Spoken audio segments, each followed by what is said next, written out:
It was a short amount of time before Vic and Seacrass returned with their patrols. They both gave the same accounting as Shaggy had. Dozens of bunch patrols were out on the streets either retreating from the botched deli attack or searching for the patrols. Seacrass' group looked a little weary, but happy. The big lizard alien explained he had pushed deeper into bunch territory than intended. But it had still been fairly fruitful. Such as with Nate. The young boy had awakened and could now shoot energy blasts from his hands. Which, according to Seacrass and his team, the boy did until he passed out from exhaustion. Which is why their team walked themselves back when they did, carrying an unconscious Nate the whole way. Shaggy gave the team some props and then listened to Vic's story. Vic's patrol had been almost the exact opposite of Seacrass. They had patrolled the very edge of where their turf and bunch turf met.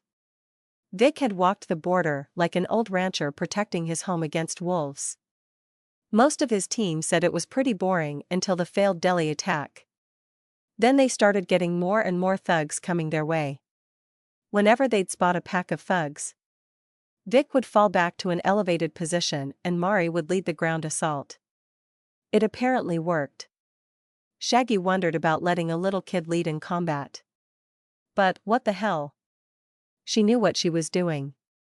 But by contrast, Vic's team seemed in much better shape than Seacrass. They weren't as run down and even seemed ready for more. Shaggy made a note of it as he shooed the teens away. After he explained the plan to both Seacrass and Vic, they both agreed to take part. But they both wanted a few hours nap, which Shaggy figured they had time for. So while those two headed to the dorms, he went to collect some food. Rita and Ephemera could work out the crews. He needed to focus on what was important, keeping his healing topped up. While he waited, Shaggy decided he needed to go over his Evo trees. It had truly been a while since he last looked at them. But he wasn't expecting much. He'd only been taking on a bunch of scrub gangsters. Maybe he had enough to raise a few things here and there. But every little bit helped before a big fight. Lycanthrope mutation tree. Attack LVL-15. Canines LVL-2. Claws LVL-15. Demon claws LVL-15. Sharpness LVL-10. Serrated edge. Convex edge C LVL-3. Bone claws. Defense LVL-15. Tough bones LVL-4. Enhanced evasion LVL-2. Utility LVL-15. Partial transformation LVL-8. Limb transformation LVL-4. Regeneration LVL-26. Limb regen LVL-2. Pain suppression LVL-3. Points 352. General tree. Toughness LVL-28. Thick skin LVL-15. Skin resistances LVL-5. Skin durability LVL-3. Dermal armor LVL-3. Reflexes LVL-25. Quick hands LVL-15. Manual dexterity LVL-2. Shadowboxing LVL-1. Quick feet LVL-3. Mind LVL-25. Enhanced focus LVL-4. Mental defense LVL-3. Points 417. Shaggy ignored his in-game trees and dove into the forums. He found plenty of talk about efficient builds and ways to gain more points. But apparently the system tracked and rewarded the points based on what the player was doing. So gaming the system was incredibly hard, if not impossible. But all Shaggy had been doing was playing. He hadn't been focused on points or efficient builds. It took him a few minutes, in which he had to calm Rita and Ephemera and send them back to work. But he found a forum post that theorized on how the game's AI distributed points. XXX_points_hoarder_XXX. The player described several scenarios where his hypothesis proved true. But the follow-up posts were a hodgepodge of personal attacks against the poster and thankful mutants. It seemed to Shaggy that of course she were going to rack up points if you Didn't constantly watch the point totals. Watching a clock always made it seem to move slower. So watching your points values probably made it seem like you weren't gaining any. He sighed and turned off the in-game forums. At the end of the day, it didn't matter. He had a shitload of points to use and some ass-kicking to do tonight. First up was the mutant table. Shaggy leaned back on his half-finished porch and brought up the table. Lycanthrope mutation tree. Attack LVL 15. Canines LVL 2. Claws LVL 15. Demon claws LVL 15. Sharpness LVL 10. Serrated edge. Convex edge C LVL 3. Bone claws. Defense LVL 15. Tough bones LVL 4. Enhanced evasion LVL 2. Utility LVL 15. Partial transformation LVL 8. Limb transformation LVL 4. Regeneration LVL 26. Limb regen LVL 2. Pain suppression LVL 3. Points 352. First thing was evolving his sharpness up to 15 and getting a new evolution for his claws. Once he dumped the points, the cell grew and stretched until a new one appeared. But this one differed from the rest. It was darkened and had bright green lettering across it which read, Burning Edge. Shaggy quirked an eyebrow, but quickly moved on next as he raised his convex edge to 5. But no evolution came. He guessed that was as deep as the evolution went. He could still strengthen his claws. But he wasn't going to get an evolution off that cell. Shaggy checked his work before he moved on. Attack LVL 15. Canines LVL 2. Claws LVL 15. Demon claws LVL 15. Sharpness LVL 15. Serrated edge. Convex edge LVL 5. Burning edge LVL 0. Bone claws. If he had to guess, Shaggy was sure the burning edge Evo cell was because of his demonic ties. He left it alone for now and hurried to look into his defense tree. But other than raising tough bones to see what new cell he'd get, he thought he was fine in that department. So he raised it 5 and waited. Soon the cell reacted. And another one grew nearby. Reinforced bones. Shaggy wasn't sure how that was much different from tough bones. But more defense was more defense. He moved on again to utility and immediately raised Regan and its subordinate cells. Defense LVL 15. Tough bones LVL 5. Reinforced bones LVL 0. Enhanced evasion LVL 2. Utility LVL 15. Partial transformation LVL 8. Limb transformation LVL 4. Regeneration LVL 28. Limb regen LVL 3. Pain suppression LVL 5. Shaggy checked his point total and grinned. Points 103. He still had plenty of points left. And 2 shiny new cells to grow out. He cautiously raised reinforced bones to 2 and sat back again. His grin faded as he noted his points were now down to 64. He sighed and dumped them all into Burning Edge, getting 1 whole level from the points. Shaggy paused as his fingernails started to glow and pain pulsed through his hands. It wasn't debilitating, but it was annoying. He shifted his hand into their claw forms and looked them over. They still had a reddish-black sheen to them. But now the sharp edge of his claws glowed slightly green. He wasn't sure what that was going to do. But he was sure it was going to hurt like hell. Shaggy waited for his nails to stop hurting before he moved on to the general tree. This one had even more points to spend. He rubbed his hands gleefully as he brought up the tree and perused his choices. He brought his toughness to 30 for the added HP and gave dermal plates enough to evolve, which gave him the new cell labeled shifting plates. Not reading into anything yet, he moved to reflexes and moved manual dexterity and shadowboxing up to level 3 and quick feet to level 5. Getting the newest cell called slide move. Finally, he leveled mental defense up to 5 and got the cell psychic barrier. General tree. Toughness LVL 30. Thick skin LVL 15. Skin resistances LVL 5. Skin durability LVL 3. Dermal armor LVL 5. Shifting plates LVL 0. Reflexes LVL 25. Quick hands LVL 15. Manual dexterity LVL 3. Shadowboxing LVL 3. Quick feet LVL 5. Slide move LVL 0. Mind LVL 25. Enhanced focus LVL 4. Mental defense LVL 5. Psychic barrier LVL 0. Points, 221.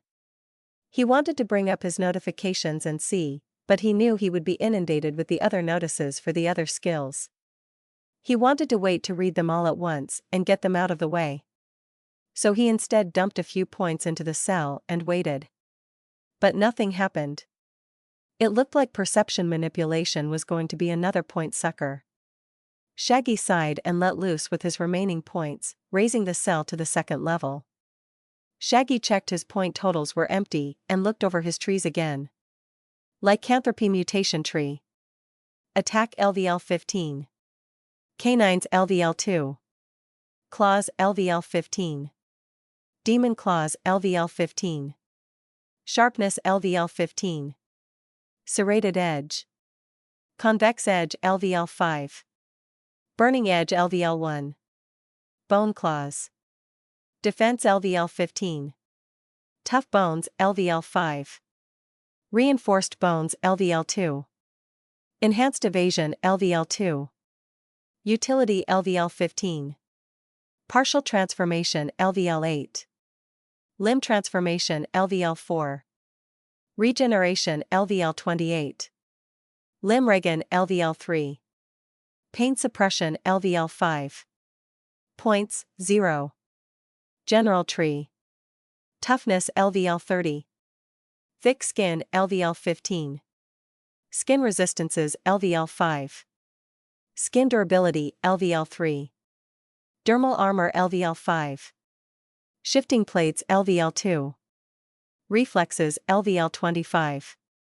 Quick hands LVL 15. Manual dexterity LVL 3. Shadowboxing LVL 3. Quick feet LVL 5. Slide move LVL 2. Mind LVL 25. Enhanced focus LVL 5. Perception manipulation LVL 2. Mental defense LVL 5. Psychic barrier LVL 3. Points, 0. HP, 497/497. Shaggy sat back on the deck of his log cabin and sighed. It was overall a good spread of abilities, and he even had a bunch of new ones. He still needed to read through the notifications and see what they all did, but he was happy to take a second and just bask in the feeling of being powerful. C-tier threat, my ass. Shaggy grinned as he laid back on the hardwood floor. Old Robot didn't know what he was talking about. I'm Billy Badass incarnate. Shaggy felt his inner wolf howl, and he sat in the feeling of ultimate power for a few more seconds before he came crashing back down. His mind went to the disintegration weapons and how painful they had been. Not to mention any heavy artillery or powers other supes could have. Then there was anyone with magical abilities. All his own power meant nothing if some jumped-up mage could toss his ass into another dimension. His wolf howled angrily at the thought of anyone trying, but Shaggy clamped down on the animal. He needed to keep his ego in check. There was always someone tougher out there. Shaggy busied himself by checking his skills tables and seeing how they had changed. If his points were that high, what were his skills at? Werewolf. Werewolf senses beginner, level 4. Werewolf form beginner, level 3. Demon wolf beginner level 3. Werewolf speed beginner level 3. Werewolf durability beginner level 4. Werewolf bite 5 out of 5. Normal. Claw fighting intermediate level 2. Leaping beginner level maxed. Enhanced senses intermediate level 1. Endurance beginner level maxed. Fight like an animal beginner level maxed. Pack hunting beginner level 4. Shaggy swore again. Although this time he was careful to be quieter about it. He had 3 skills at max level. That meant that any experience those skills got after the fact was wasted. He groaned as he set about combing and ranking them up. Endurance he immediately raised to intermediate rank, while he combined fight like an animal and leaping. He didn't know what those two would produce, but it was bound to be interesting, at least. Pounce. You are capable of launching yourself great distances and catching your prey unaware. Your leg strength and attacks will be enhanced when you throw yourself at a target. Be mindful of where you are jumping, though. And mind your head. Shaggy snorted at the text box before he pushed it aside. Fight like an animal and leaping dropped to level 1 again. But Shaggy was sure Pounce would make up for it. He already had a tendency to launch himself at his foes. So a skill that made it more beneficial to do that was a boon. He gave a last glance at his werewolf abilities and sighed. They really went up slower if he wasn't constantly in his werewolf shape. Still, he would take the levels he got and be happy. Shaggy felt another pulse of energy surge through him. Getting a new skill and seeing his gains in the other areas made him smile and feel invulnerable again. But he tamped that down quickly. It was probably just the increase to his stamina from raising endurance. Instead, he braced himself and dug into his menus. He wanted to see what the various evolutions he unlocked did. So he needed to unleash the floodgates on his halted notifications and read through them. He could still sift through them and pick and choose, but it was still annoying and tedious work. He brought up the list of back notifications and began sifting. Soon, he found the latest notices and narrowed them down further to the cells he had recently unlocked. He pushed all those notifications through with a mental shove and waited for all of them to pop at once. When they did, his vision was obscured by a bunch of blue windows. Shaggy sighed and started reading. Burning Edge. The edges of your claws have been touched with a demonic blight. Your claws now burn the very soul of an individual. NPCs will feel the pain of the tearing of their souls, while players will be rendered immobile from the pain. If a player or NPC has the appropriate defensive skill or a deity's protection, the blight on your claws won't work as well. Reinforced bones. Your bones' weak points are now reinforced with more bone or cartilage, making them tougher and harder to break. Your movements and agility might be a little stiff, but your bones will thank you in the long run. Shifting plates. The dermal plating under your skin will now shift to the oncoming attack. You have to be ready for the attack, and it takes a bit for the plates to gather. But once they do, they form an enhanced shield capable of blunting the sharpest knife. Just don't get caught unaware, or the whole thing is useless. Slide move. You glide across the battlefield like a ballerina. You are capable of shifting your weight around, past, and sometimes over a target. Your feet must start on the floor, but with careful practice and judicious application, you can weave with the best of them. Now get out sliding, Weaver. Perception manipulation. Your focus is so enhanced that you can momentarily mentally detach from your corporeal form and look around the area. The image that you are exploring is a mental diagram of the area your senses have perceived. So some things might not be what they appear to be. But you will still have precious seconds to spot and call out potential threats. Be warned, detaching from your own point of view can be jarring. Shaggy blew out a breath. That was a lot to take in. Perception manipulation alone was a beast of an ability. He would need to practice with it and see what it was like, but it could be really helpful for spotting priority targets he missed with enhanced focus. Slide move, shifting plates, and reinforced bones beefed up his defenses, while Burning Edge was going to make him an utter terror. Being able to immobilize other players, even for a few seconds, could be huge. He got to his feet and brushed off his pants. Checking the time, he saw that less than half an hour had passed. He sighed. They needed to wait until nightfall to make their move. so he had to pass the time. Training with his new abilities seemed like the obvious choice. But most of his pack was resting or wrangling the kids.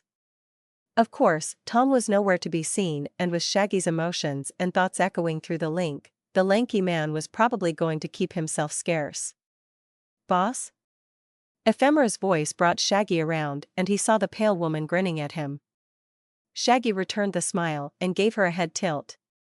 "We need your help with a dispute between the kids.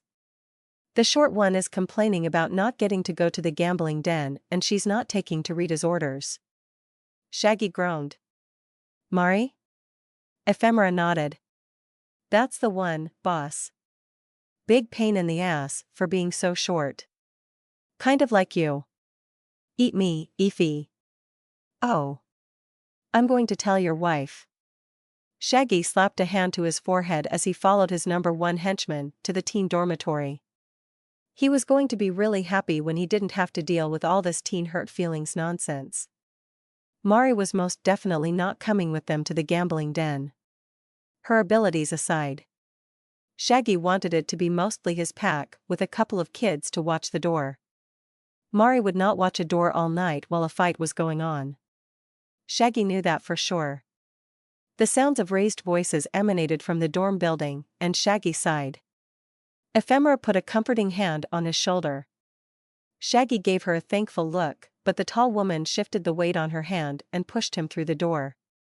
Surprised, Shaggy went tumbling through the door and into the common room. The sounds of the teens shouting over Rita's calm tone filled Shaggy's ears, and he turned to see Ephemera closing the door roughly.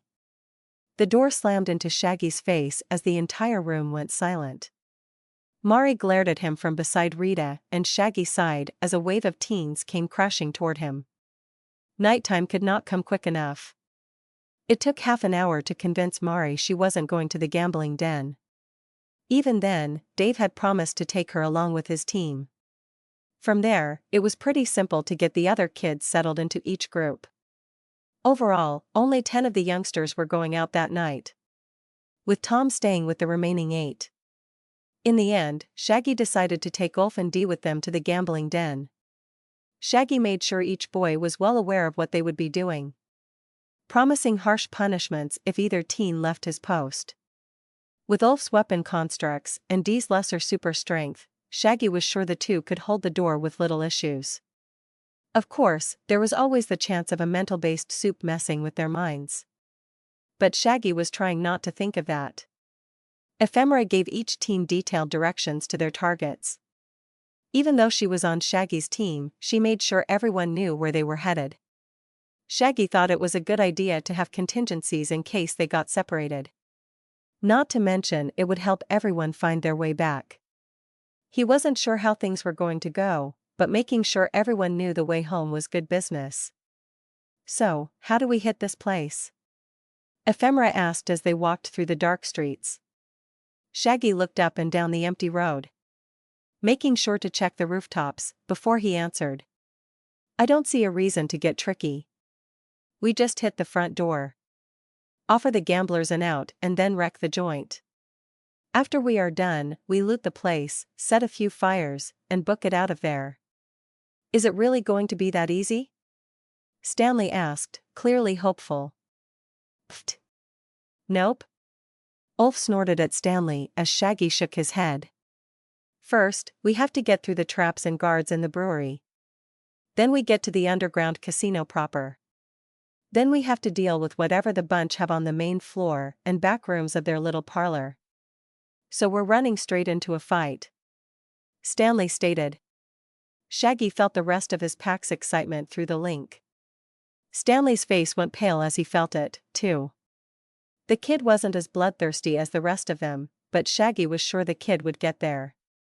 Seacrest slapped a large hand on Stanley's shoulder and jostled the slim teen. It was a testament to how strong the kid was that he didn't shake loose from his skeleton. "It will be a good fight," Seacrest rasped happily. Stanley tried to smile up at the large lizard, but it came out as more of a grimace. Vic patted the kid more reassuringly. Ephemera moved closer to Shaggy as they walked. She leaned in to whisper into Shaggy's ear, and he winced away from the hot breath. He always hated when someone whispered into his ear. It always left his ear sweaty and gross feeling. "We sure about the kid, boss? He seems kind of squeamish." "Yes. I'm sure. It takes all kinds in a pack. Some, like you, will let me rush headfirst into a bazooka. Others, like Stanley, will point out that I can go around a problem, not just through." "Will a bazooka even hurt you anymore, boss?" "Not the point, ephemera." Before they finalized everything, Shaggy tried as many of his new abilities as he could. Ephemera had gleefully blasted him with a K-Tech laser rifle a few times to test his shifting plates. The movement of his dermal plating made his skin literally crawl. But it did a fantastic job blunting everything from an energy blast to Rita's sword. The plates and slide move were interesting to pull off.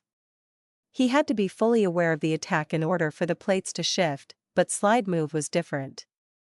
As long as his senses picked up on a potential attack, his feet would slide across the ground like he was on skates. It wasn't perfect, and he only moved enough to get out of the way of the attack. But it was still impressive. Perception manipulation and reinforced bones were harder to test. Although Seacrass had offered to try to snap Shaggy's arms, Shaggy was actually willing to let the big lizard try, but Rita brought up the fact that it was a waste of food. While they weren't running out exactly, they went through their stores of food fairly quickly.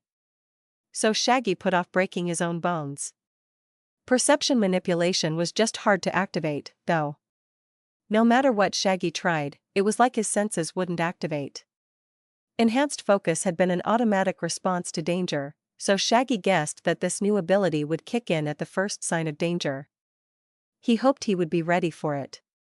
Most remote viewing abilities in other games were always a trippy experience. "No, your point is that you can't have a team of sociopaths roaming around. We need the more grounded members to pull some of us back."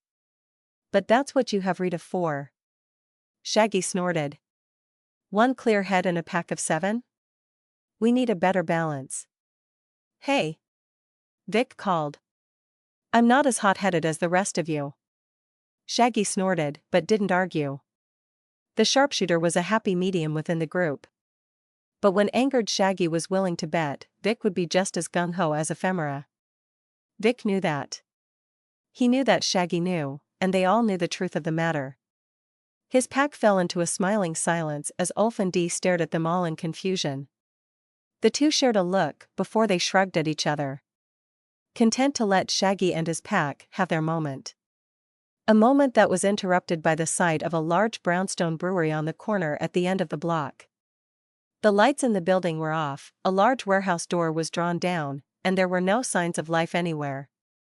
Even the apartment building across from the brewery was uncharacteristically silent. No lights, no smells, and Shaggy was sure, no people. In fact, the entire block was filled with an eerie, unnatural silence. "All right." Shaggy rubbed his hands together and turned to ephemera. "What's the first thing?" Ephemera glanced at him before turning her glare to the front door of the brewery. "Well, the large service doors and the main entrance are warded with some kind of magic. Last time I waited for someone to go in and followed them through. We can wait and mug the people that are going in, or we can brute force it." Shaggy groaned. "We could wait. But the others are starting their attack soon. If we want to time everything together, we can't wait long." "Why are you timing things together?" Ulf asked. Shaggy shrugged. "I figured if the bunch somehow gets the word out, they'll have a tougher time deciding which place to guard.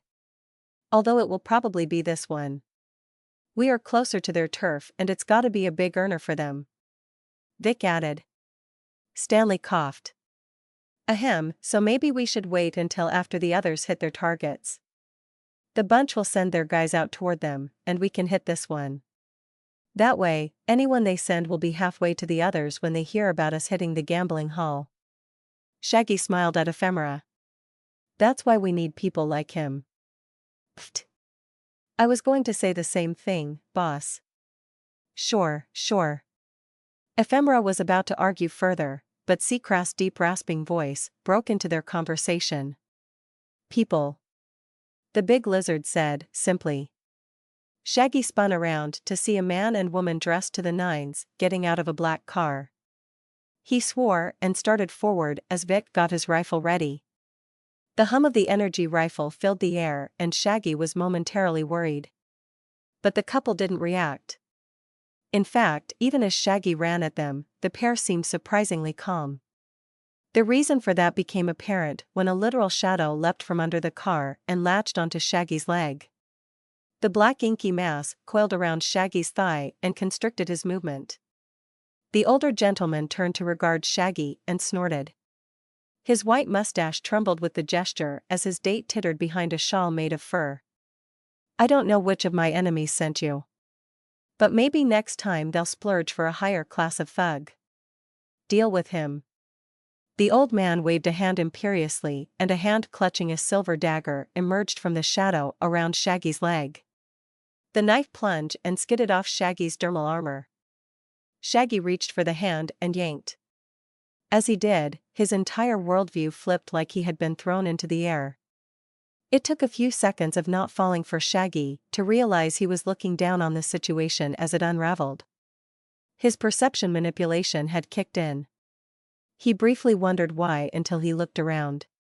Besides the couple in the street and his pack charging in, there were several more shadows slinking their way from under the old couple's car. Shaggy focused, and his viewpoint rushed inward to the closest inky shadow. But he couldn't make out any features. He couldn't tell if it was a bunch of mutants or one alien with interesting abilities. Shaggy shifted his focus to the hand reaching out of the shadow on his leg. The hand was pale white and the back of the hand and forearm were covered in a black leather vambrace. Shaggy took one last look around, marking the unfamiliar shadows, before he tried to return to his own body. He snapped back to himself fairly quickly, and the knife at his leg tried to stab him again.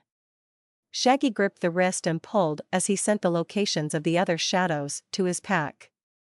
The wrist popped and a muffled scream came from the shadow as Shaggy pulled a ninja from his leg. Their knife fell to the floor and Shaggy grinned at his prey as he continued to pull the black-clothed man out of his shadow cover. The ninja screamed at his broken wrist, but still got his other hand up and tried to stab Shaggy in the face. The blade skimmed along more plating as Shaggy felt his cheek bulge. The eyes behind the balaclava the ninja was wearing grew. Shaggy bit back a chuckle as he shook the ninja like a naughty puppy. He was about to say something snarky when another slim knife slammed into his stomach. The blade sank to the hilt and Shaggy sighed. His pack was just arriving, and he was playing with his prey. With little fanfare, Shaggy reached up and snapped the ninja's neck. There was a cry of alarm as Seacrest barreled into and over the car, trying to tackle a shadow. Dick was maintaining fire discipline as Ephemera was sneaking up behind another ninja. Shaggy wasn't sure which one because she was invisible. But he knew once the ninja moved, Ify would too. Stanley was hesitating. Not out of fear or an inability to help, but because none of the other ninja were emerging. Shaggy raised an eyebrow at the rich-looking couple. He was surprised the pair stayed where they were, but then he saw Ulf and Dee standing near the door of the brewery. Good kids. Shaggy grinned as he dropped his ninja and approached. The old man's date now looked terrified, but the old man himself drew himself up and gripped his walking cane tightly. Shaggy held a hand out. We just want whatever stops the protection wards. The old man looked between Shaggy and the brewery. There was a brief shout as Stanley played whack-a-mole with one of the ninja. But Shaggy ignored it and kept his hand out palm up. You're not here for me? No offense. But I don't even know who you are. We're just hitting the Wild Bunch's gambling hall. Geez, boss. Why don't you tell them where we live too? Ephemera appeared at the same time as another ninja darted from a shadow. The slim, dark-haired woman plucked the poor ninja from the air and slammed him onto the pavement as she spoke. The ninja's head slammed into the ground with a sickening thud. Ephemera was clearly enjoying the benefits of Pack Dom. Shaggy grunted and waved his hand in the old man's face. It doesn't matter what he knows. In fact, it's better that he does. We need people aware of what we are doing. The old man listened to the exchange even as his retinue of protectors were being slowly eliminated. Every time a ninja popped up, Stanley or Seacrass would smack them back down. Eventually, the old man sighed and reached into his pocket. Shaggy felt Vic tense over the pack bond and he moved to give his friend a clearer shot. But the old man merely pulled out a slim white card. I fear that will only help 2 of your number. The cards are only good for the holder and 1 guest. So your guards were just going to wait out here? Shaggy quirked an eyebrow. Heavens no. They were to return to our home and await our call when we finished. Shaggy hummed an understanding as he took the card. It was a plain white plastic card. It seemed to shimmer in the low light of the street, but otherwise seemed wholly unremarkable. Shaggy stopped studying the card and looked back up at the old man and his date. He waved a hand back to the old man's car. You're free to go. Thanks for the help, boss. Ephemera screamed, slightly outraged. Shaggy momentarily thought another ninja was attacking. But instead, he could feel the woman's surprise and outrage that they were letting the couple go. Shaggy looked at the pale woman and shrugged. What? They ain't part of the bunch and we don't need to rob them. We're about to hit a casino. Besides, they could be future customers if we ever open our own gambling establishment. But they could call the wild bunch and warn them about our attack. Ephemera argued. Shaggy stopped. He hadn't thought of that. He was trying to decide whether to slice the old man's neck open when a plastic crunching filled his ears. Shaggy looked up to see the old man holding a slim phone in both hands. The old man had cracked the device and was holding a handout to his date. She slowly turned over her own phone, and the man broke that one in half for all to see. Shaggy waved a hand toward the couple as he looked at Ephemera. That's not the only form of communication out there. No, it's not. But it's a sign of good faith. Shaggy said. Looking back at the old man, Shaggy gave a quick bow. You 2 may go. Thank you, again. Ephemera harumphed angrily but did nothing as the remaining ninja swept back under the car and the old couple retreated. Shaggy gave a mental order for Vic to watch the couple as they left, and he started looting the dead ninjas. Unfortunately, only he and Ephemera killed one. Seacrass and Stanley merely wounded some before they retreated to the shadows. There were a few credits on both, but nothing world-shattering. The leather armor and daggers were kind of basic, too. Shaggy shrugged and started to leave the dead pair of ninjas in the street, but then he saw Ulf and Dee still standing at the door to the brewery. Hey! You 2 want some leather armor? Ulf looked excited, but Dee was appalled. From the dead guys? Shaggy shrugged as Ephemera laughed dryly. Where do you think they got the weapons most of you kids are wielding? Dee merely gulped as Ulf rushed toward the nearest dead body and started stripping it. Shaggy gave everyone else the wrap-it-up signal and started toward a dark alley. If what the old man said was true, they were going to have to do this 4 more times. Ephemera followed him and Shaggy could feel her mood through the link. He ignored it as he leaned against a wall while Stanley and Seacrass calmly found a spot and sat. It was barely a minute into waiting that Ephemera finally spoke up. You're too soft. Shaggy sighed. What does a little kindness cost me? It builds goodwill with the community, and we can use that if the cops ever come a-calling. It makes you look weak. Ephemera argued. So? Let them think I'm weak. It makes it easier when the prey comes to me. Ephemera growled in annoyance, but Shaggy wasn't done. It's not like letting those 2 go cost us anything. For all we know, that dude was an important member of the community. That guy wasn't from around here. Stanley stated emphatically. He reeked of downtown money. Ephemera pointed a finger at Stanley and looked at Shaggy as if to say, see, but Shaggy shrugged her off. That's even better. He has no ties to this area and doesn't care what we do. All it cost him was a card that is going to be useless after tonight. And if he tells the bunch what we're doing? Then they'll be expecting us inside and we'll have a rougher time of it. So what? We'll be fine. But if it makes you feel any better, you can outright kill the next pair that comes strolling up. Okay? Ephemera grinned savagely, and Shaggy guessed that the pale woman's bloodlust was momentarily sated. She still roiled over the pack link, but it wasn't as bad. Shaggy had been ready to slit both the old man's and the lady's throats. But once the ninja caught him, he figured it was better to show some restraint. Anyone with ninja bodyguards was someone of note. Or at least someone with money. Vic returned after a few minutes of waiting. Both teens were now decked out in black leather armor, excitedly pacing the alley. It was another couple of minutes after Vic's return that another couple appeared. Walking up the block from the south, Shaggy gave Ephemera the go-ahead and let the woman have her fun. The rest of his pack remained in the alley as Ephemera disappeared and went on the attack.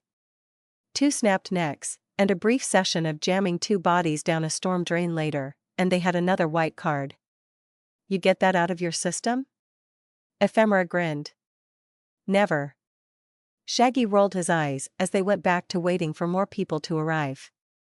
It was either a slow night for the gambling den or it was an exclusive establishment. Because no one pulled up to the brewery entrance for another 20 minutes.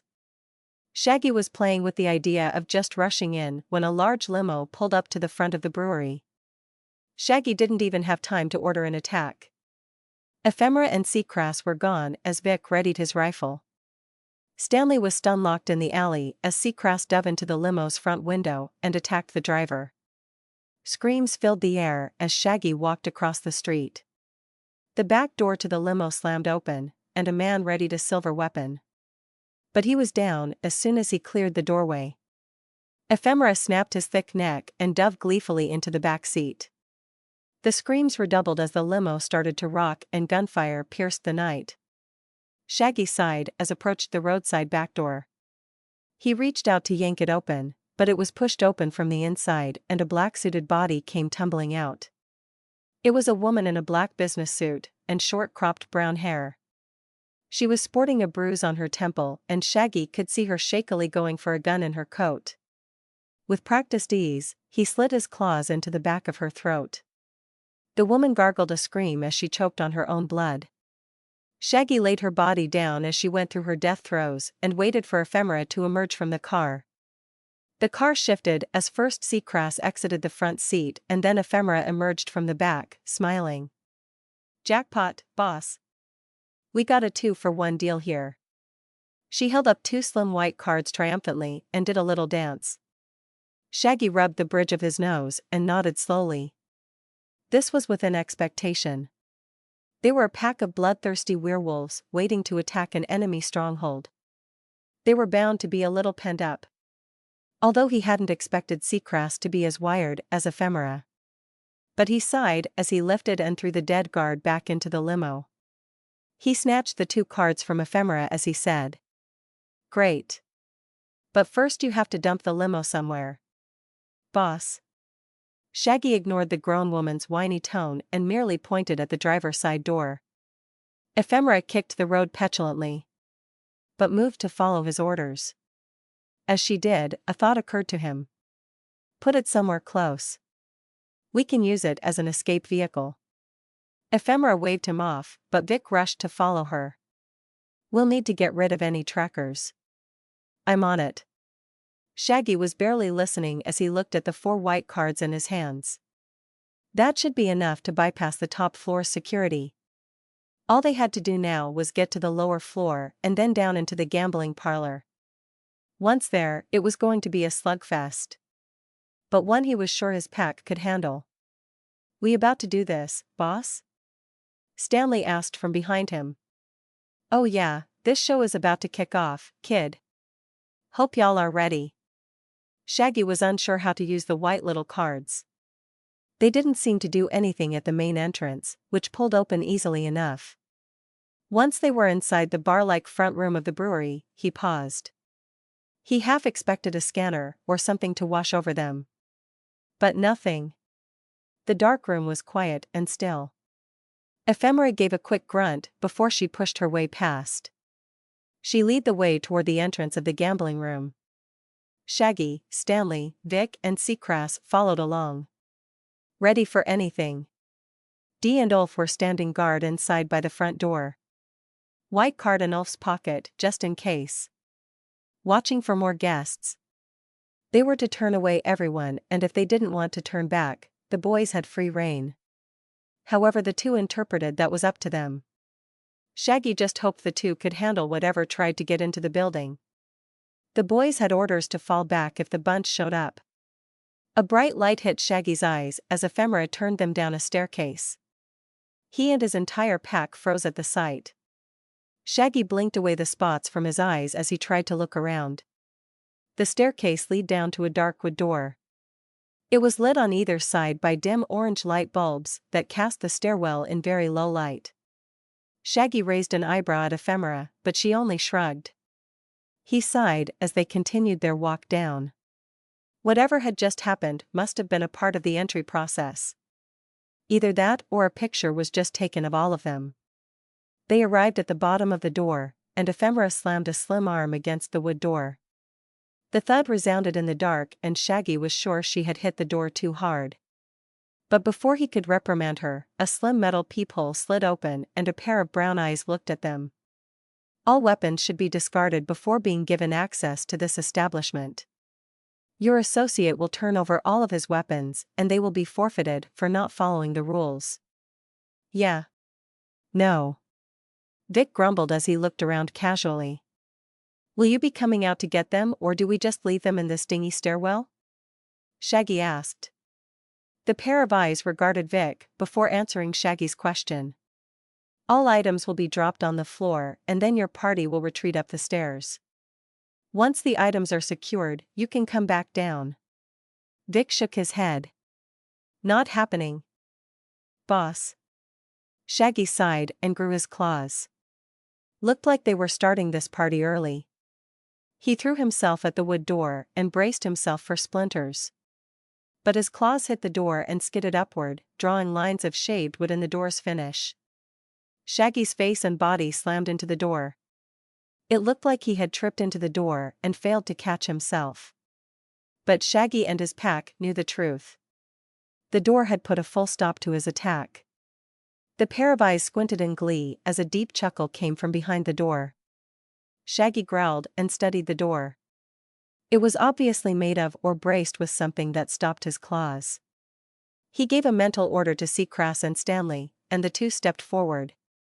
The Quinnica's silver armor flowed over Stanley's form as the slim boy and large lizard slammed their fists into the door. Two large divots formed in the door's wood as it caved inward, but the door still stood. Shaggy sighed as Stanley and Seacrass readied themselves to punch again.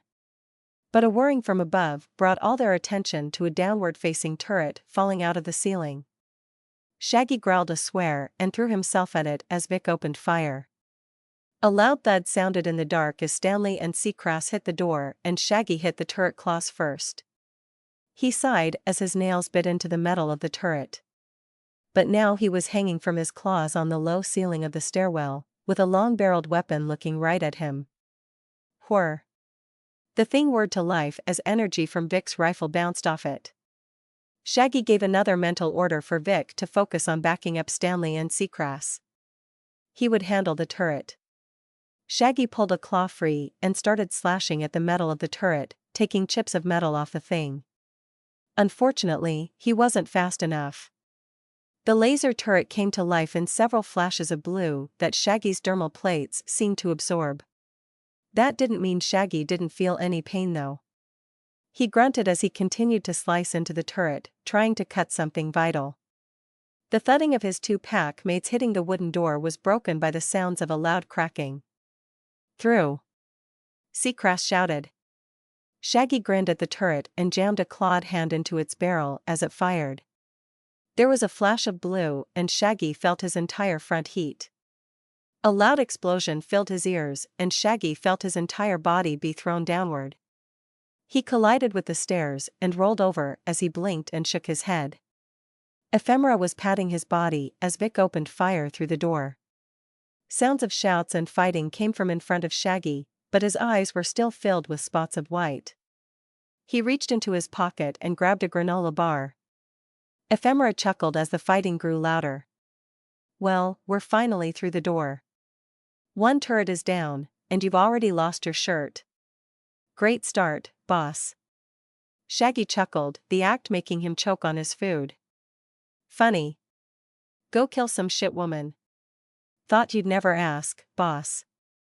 He felt more than saw Ephemera leave his side as his vision slowly returned. Seacrass and Stanley were throwing down with a pair of gorilla-armed men in black suits as Vic gave them covering fire. Beyond the melee was a large red room full of tables and people, and Shaggy was sure he saw more guards approaching his friends. Ephemera was off doing her invisible thing, so Shaggy tossed himself forward as hard as he could. He launched like a rocket as he felt his pounce skill kick in.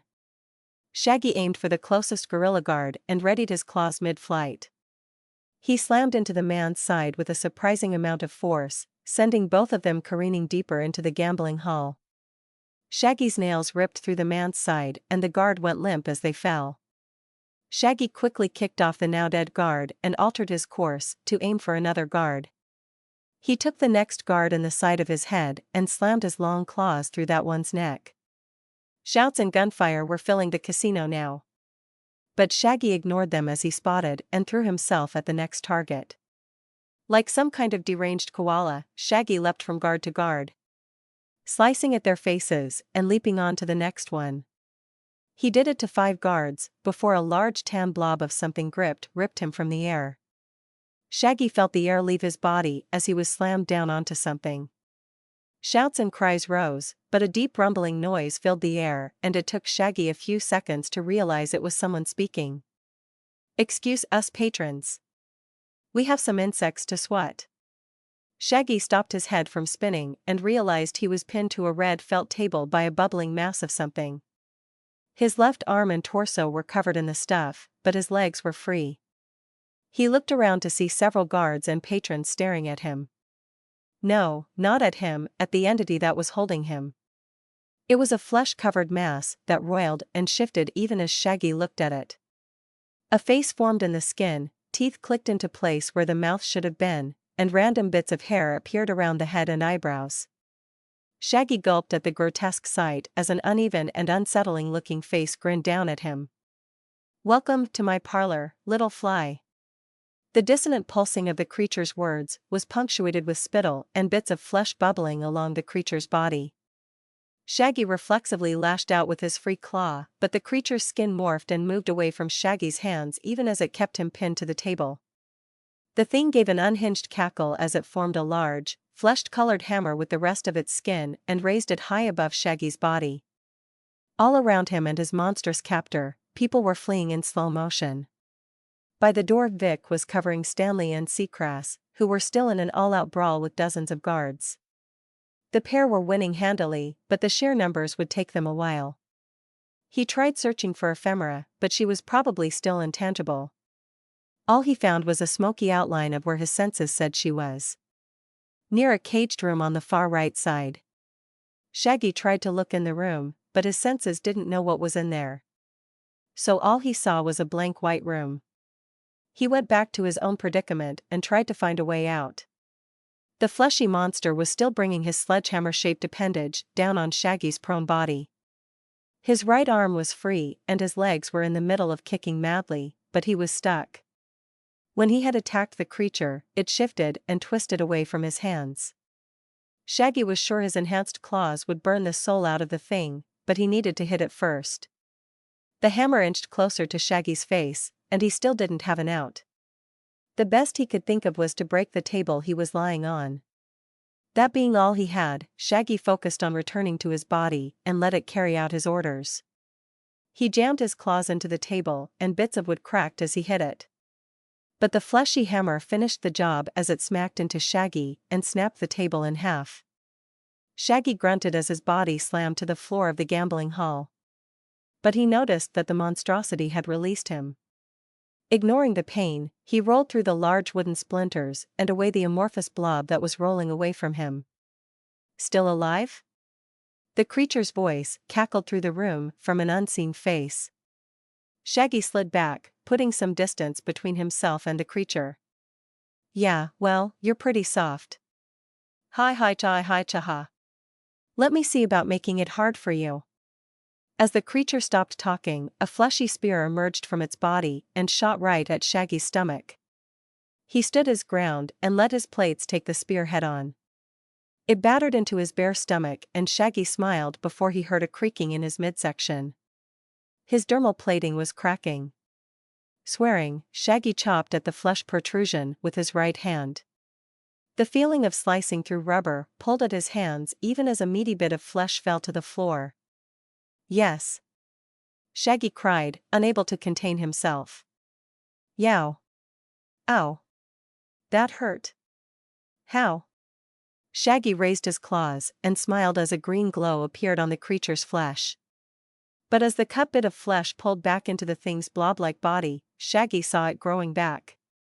As the thing's body roiled and moved, the cut was covered and then gone as waves of flesh appeared and disappeared.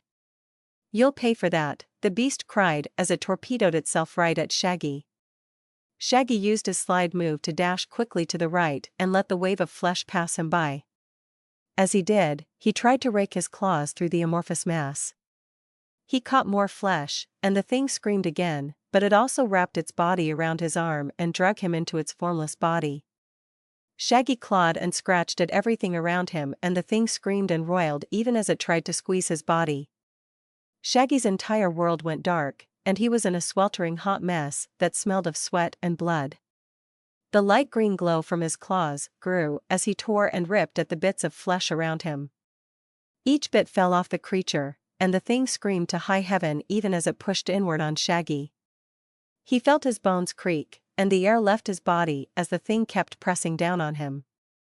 Air was getting low, and he could feel his attacks getting weaker as his body was deprived of oxygen. Hot air filled his lungs as he kept struggling. The creature was still screaming and healing from his attacks. Shaggy slowed, and he felt his claws recede back into his body. His breathing became shallow and haggard. He tried to kick and push against his fleshy cage, but it was no use. Shaggy's entire world went black and all he heard now was the sound of his own breathing. You're a werewolf, dumbass. Shaggy's brain screamed at him. With a last burst of strength, Shaggy triggered his transformation and tried to remain conscious. He felt his skin shift and his body enlarge. His own body pushed back against the creature's flesh as his feet and hands enlarged into giant paws. He felt his horns poke into the soft walls of his prison. The creature was screaming again, and that made Shaggy's wolf grin. His snout enlarged, and his fangs grew long. He immediately started biting and clawing, his oxygen deprivation forgotten, as his new body did its best against their prison. Screams and heat surrounded them as they dug and dug.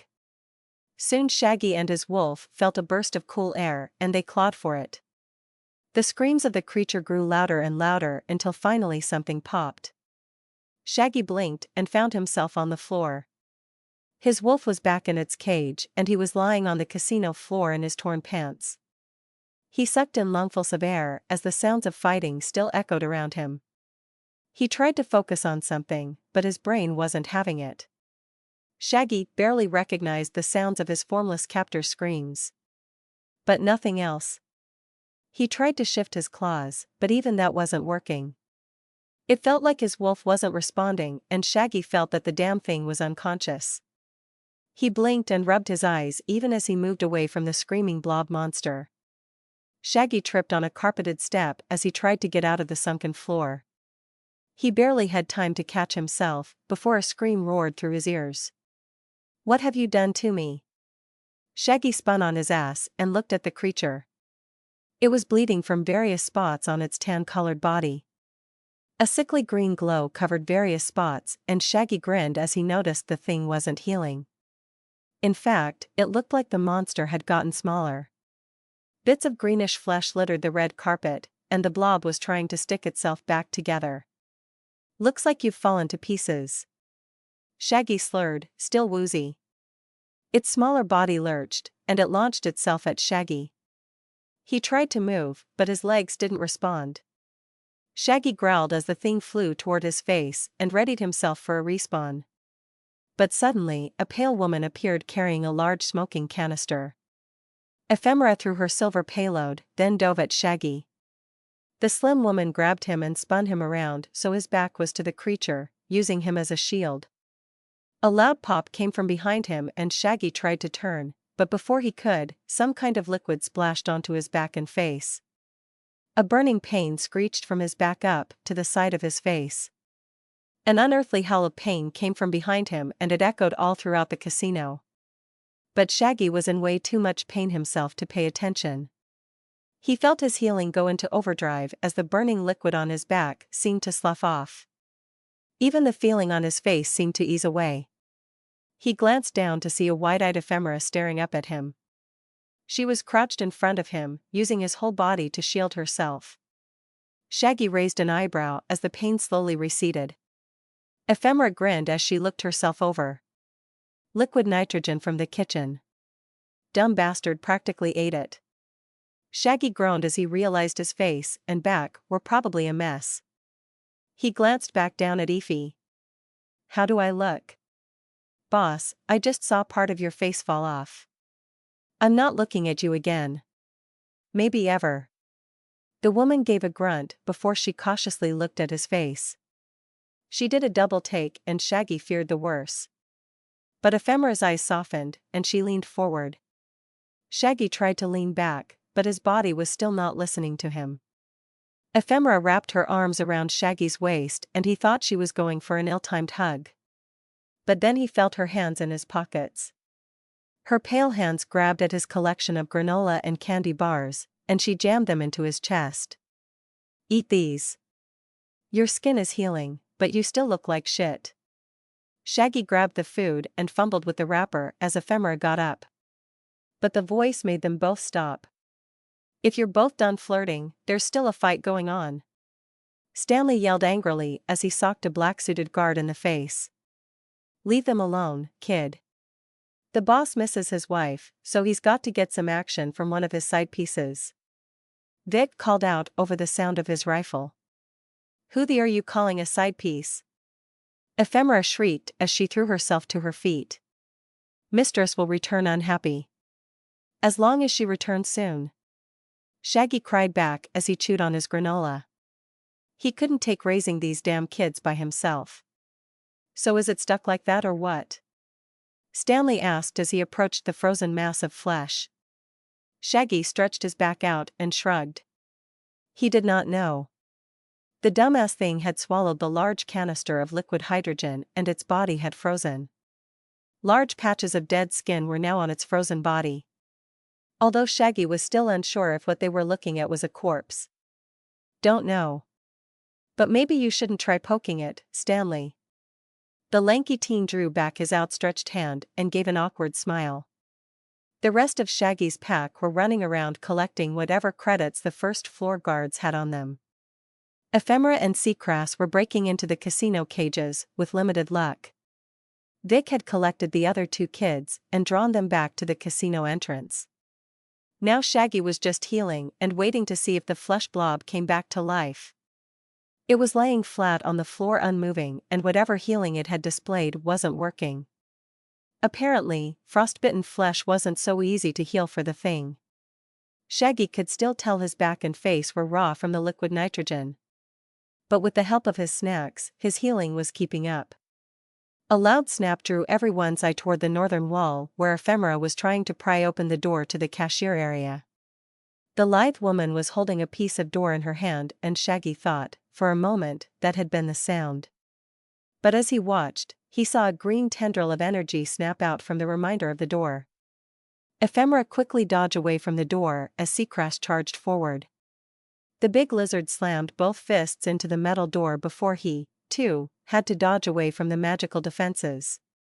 Shaggy sighed as he waved for Stanley to go help the two. He didn't think they'd have enough room to carry all the money back. But they had to get as much as they could. Shaggy gave the empty first floor a last look. Wondering if any patrons were hiding in, under, or behind various card tables and drink carts. He shot a mental command to his pack to sweep the place as he made a beeline for the stairs. He figured they were done with the goons. If any more were in the place, they were either cowering in the above floors or planning an ambush. Shaggy got back feelings of concern from his pack. But he knew they had to hurry. He didn't think for a second the wild bunch didn't have some way of contacting reinforcements. He silently placated the others as he rushed up the carpeted staircase. He was on the landing between the first and second floor when a wave of something passed over him. Suddenly, raucous noise filled his ears and the sounds of slot machines and drunken patrons echoed around him. Shaggy raised an eyebrow. Were the floors separated magically somehow? He could still feel his pack on the first floor, but the sounds of them fighting the snapping door were gone. Replaced by people enjoying the night, gambling. Shaggy climbed the second set of stairs and came face to the navel with a giant bipedal elephant in a suit. He had to crane his neck backwards to see the giant pachyderm humanoid fully. The gray-skinned hybrid glared down at him, and Shaggy couldn't help but smile. Invitation? The guard sneered. Shaggy looked down at his shirtless torso and torn pants. He jokingly patted his chest before he glanced back up. I seem to have misplaced it. Say, you lot haven't heard any noises coming from the first floor, have you? One of the giant elephant man's massive ears twitched. Noises? Yeah, you know. Screaming, pleading, fighting? The enormous guard said nothing as he placed a massive hand into his suit. Shaggy wasn't sure what kind of weapon the guy was going for. But he wasn't about to let the elephant get it out. Shaggy slashed both hands upward, summoning his claws and feeling them tear into fabric and flesh. The giant gasped as he was cut from stomach to chest. Shaggy's claws even sliced through the hybrid's hand as they traveled upward. He ripped his claws out sideways for good measure as he stepped to the side. The big brute was tilting precariously, and Shaggy didn't want to get trapped under the man. Shaggy heard several gasps as he walked up the stairs and saw he had caught the eye of several patrons, most of whom were seated at a nearby card table on his left. To his right were the slot machines. Their users were blissfully unaware of the recent murder on the staircase. But more and more card players noticed the short, half-naked man at the top of the stairs. Shaggy gave them a jaunty wave with a clawed hand before he shouted. Excuse me. Could all non-affiliated individuals please vacate the floor? Shaggy cleared his throat as he finished screaming. He was sure he was heard over the tumult of the crowd. Just by the way, several more people glared at him. But the slot machine crowd, again, ignored him. Shaggy shrugged as he got ready to charge the nearest card dealer. But a voice shouted back. This one with an odd accent. And who might you be? To be askin our fine patrons to leave? You must be right loony, to think anyone was goin' follow that little order, mate. Shaggy winced visibly as he heard the voice, and now all the noise on the second floor had quieted down. Even the slot machines. Shaggy looked around for the voice's owner, but couldn't see beyond the packed floor of well-dressed gamblers. He was about to shout back when a man with green hair stepped from the crowd. He was wearing a brown leather jacket and had on beige cargo pants. Shaggy could see various knives and daggers strewn across the man's body on bandoliers.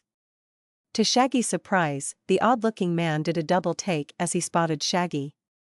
Oh. Now with eyes like that, I'd say you're a playa, mate. What's the likes of you doing round here, huh? This ain't the place for no wannabe hero. Shaggy felt a headache coming on as he waved a hand back and forth. No. Hold on. What the hell is that accent you're going for? It sounds terrible. Oi. Screw off, mate. This is a 100% accurate Australian accent. I practiced myself, I did. Shaggy widened his eyes and shook his head. Like he was trying to shake off an unpleasant sound. Yeah. I need you to log out immediately and go apologize to Australia. Like, right now. What you needed were friends that would stop you from attempting that nonsense. Get bent. It works great with my power. Oh Lord, please don't tell me you throw a boomerang. Shaggy could not contain his eye roll. The green-haired man grinned, and his hand slipped to a dagger at his waist. Not quite, mate. Shaggy snorted and crouched low, ready to pounce. Patrons cleared a path between them and Shaggy was sure he heard people exchanging money. These people had problems. Green hair went for the dagger and Shaggy pounced. There was a flash of silver and Shaggy felt the knife clink off his dermal plates. Shaggy delighted in watching Greenhair's eye go wide as he sailed toward him. But then Shaggy blinked and the other player was gone. He slid to a stop and looked around, trying to find the man. A whistling made Shaggy spin around to find the green-haired bastard twirling a dagger and grinning. You know, you're that doggy drongo. Aren't you, mate? The one all over the forums. The one that messed with that bald fella? Cog? That's the guy. I thought you was a right proper criminal, man. What are you doing bustin' up a gambling ring? Shaggy shrugged. My crew has beef with the bunch. So we thought we'd hit them. Greenhair stopped twirling the knife and set his teeth. That's a bad rap, mate. You couldn't have chosen a worse target. Once the blob gets a hold of ya, you'll wish you never picked this dust up. You mean that mass of flesh downstairs? Yeah, we met. He's out cold right now. The man's green eyebrows rose in surprise. Struth. Now that's a surprise, you know. Whatever the other player was going to say was cut off as a speaker crackled to life on a nearby wall. Mr. Bartle, you are not paid to talk. Please eliminate the intruder at once. We still have other rats downstairs that need handling. Bartle grit his teeth as he waved his knife. Right. Sorry, Mr. Allen. I'll handle this interloper at once. Big boss? Shaggy asked. For the casino. Bartle answered, accent gone again. But I'm pretty sure he answers to someone else. But like he said, I get paid to eliminate threats. So you got to go doggo. Bartle threw his knife again.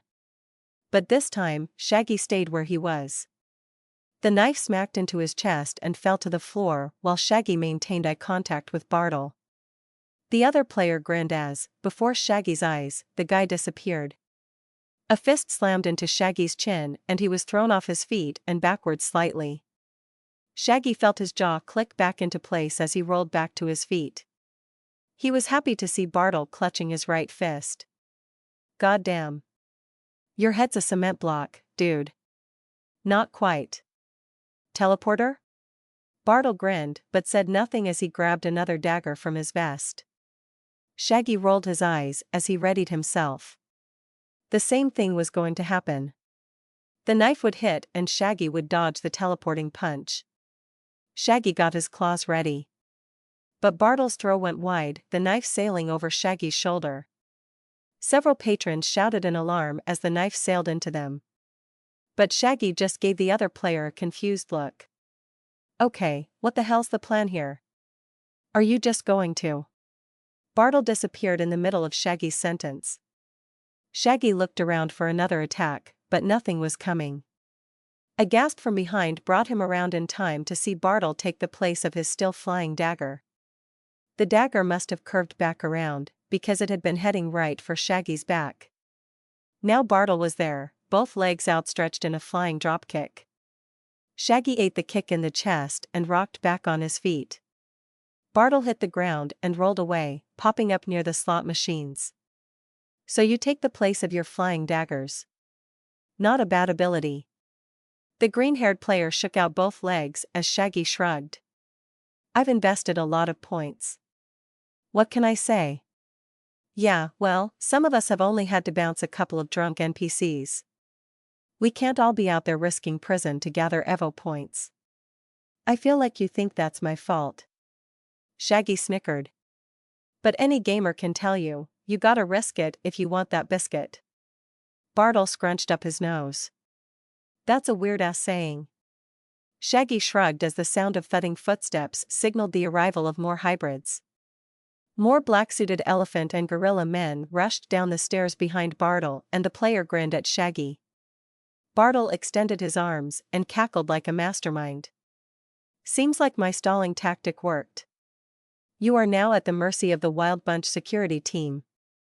You should have surrendered when you had the chance. There's no way that was your original plan. I call bullshit.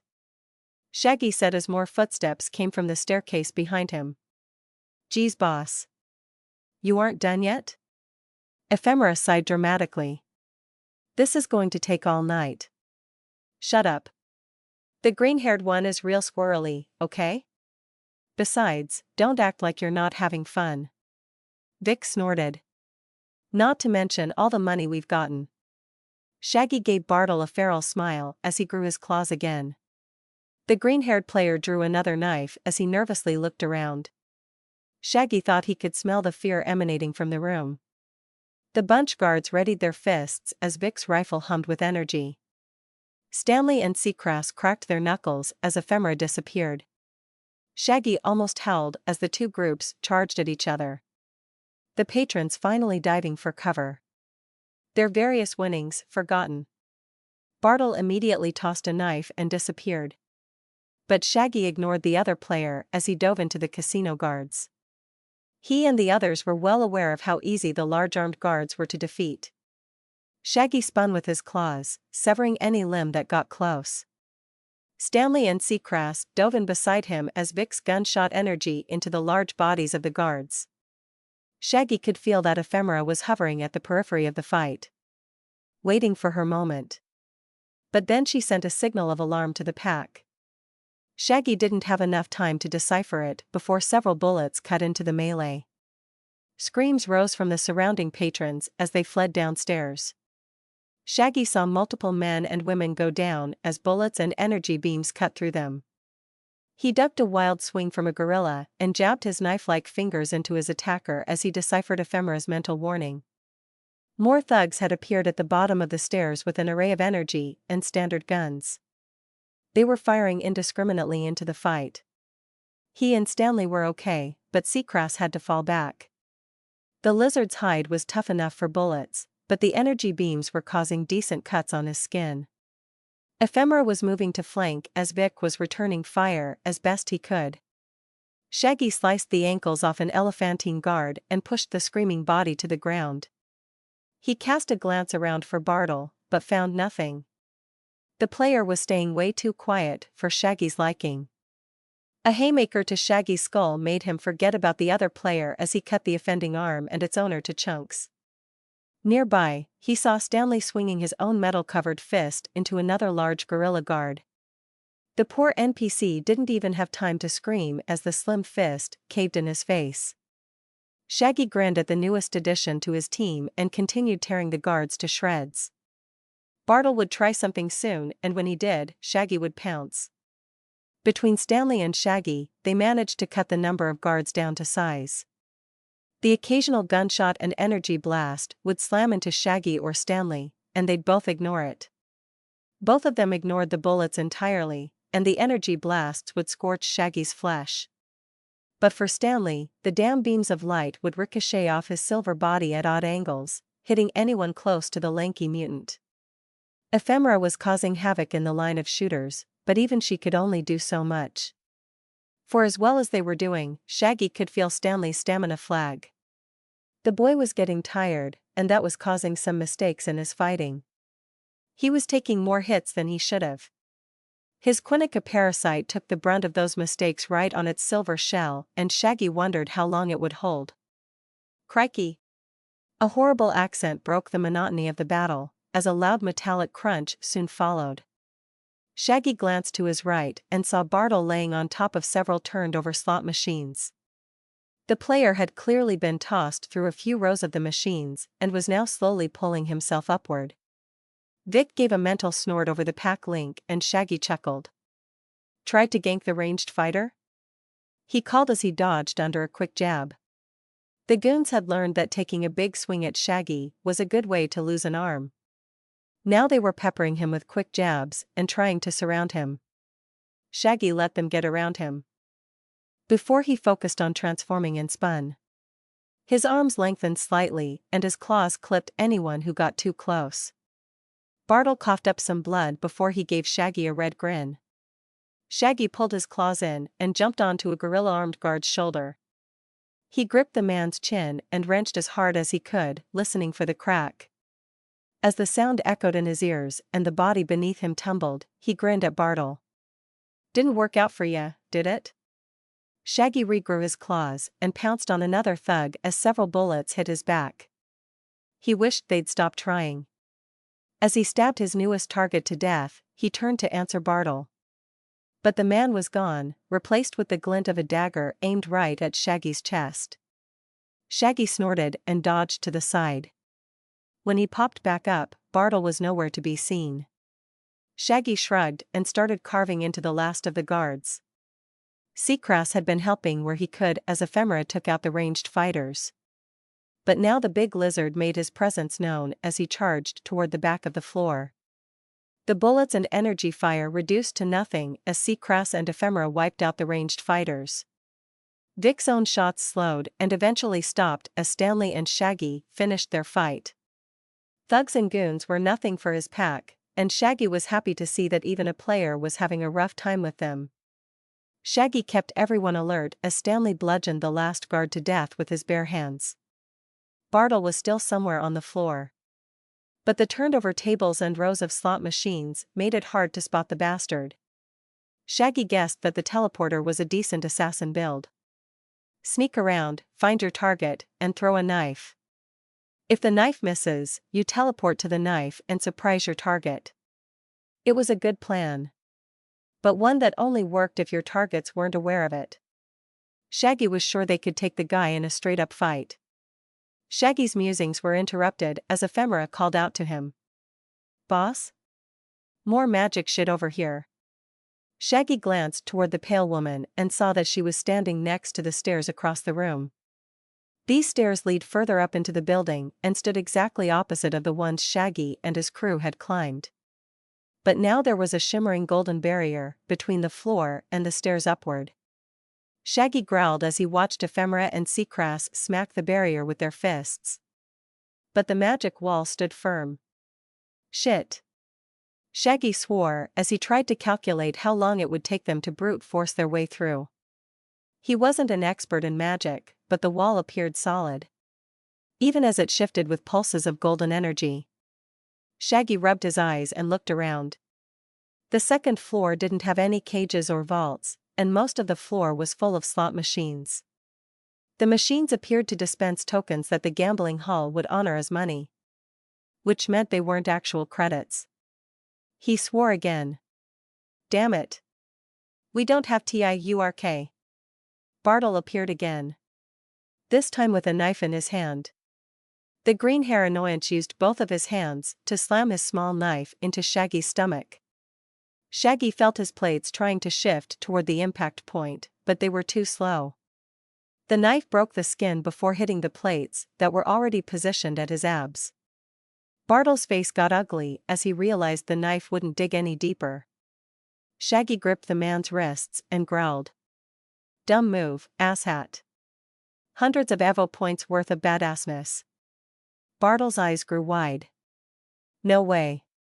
"Yes way." Shaggy chuckled as he held on to the player. "You need to get out more if you want to roll with the big dogs." "Apparently." Bartle muttered as he tried to wrench his arms free. Shaggy held on tighter as a thought occurred to him. "Hey. You wouldn't know a way through that magical door, would ya?" Bartle sighed. "I can't tell you. They'd skin me alive if I did. Do you know what I had to do to get in with these guys? Then who I had to bribe to get a cushy casino job? No way, dude. It may have cost me an Evo points, but this is such a cushy spot. No way I'm risking that. You know that's the only reason you're alive, right? So what? Kill me, and I'll just be back in a bit, anyway. They'll say I was put in the hospital from the attack. Then I'll be back with the bunch and looking for another cushy job. Although maybe I should look at getting some Evo points." Shaggy sighed as he felt his flesh push out Bartle's knife. His plates shifted to help push. "The bunch aren't going to be a thing for long, Bartle. My group is moving in and we are going to tear through these lab experiments like a tornado through a zoo." Bartle snorted. "Please. The silent alarm went off. The big boys of the wild bunch are coming for you now. You'll be lucky to get away. Shaggy tensed up as he looked around, trying to find any sign that they had tripped an alarm. They still had an entire floor to clear, but if the people up top had already called in the cavalry, maybe it was a good idea to leave. Stanley was already tired. Shaggy's stash of pocket snacks were getting low, and if the third floor was just more goons, then they would spend time fighting and give the bunch's big boys more time to arrive. He sighed. How long do we have? Bartle shrugged. I don't know. I just know when the third floor seals up, that means they've called into HQ. Orders are to stall until one of the heavies can show up and deal with the threat. Which is why you're so talkative. Shaggy stated. Yep. Thanks for your help. So you going to kill me now? Shaggy just grinned as he tightened his hold on the player's wrists.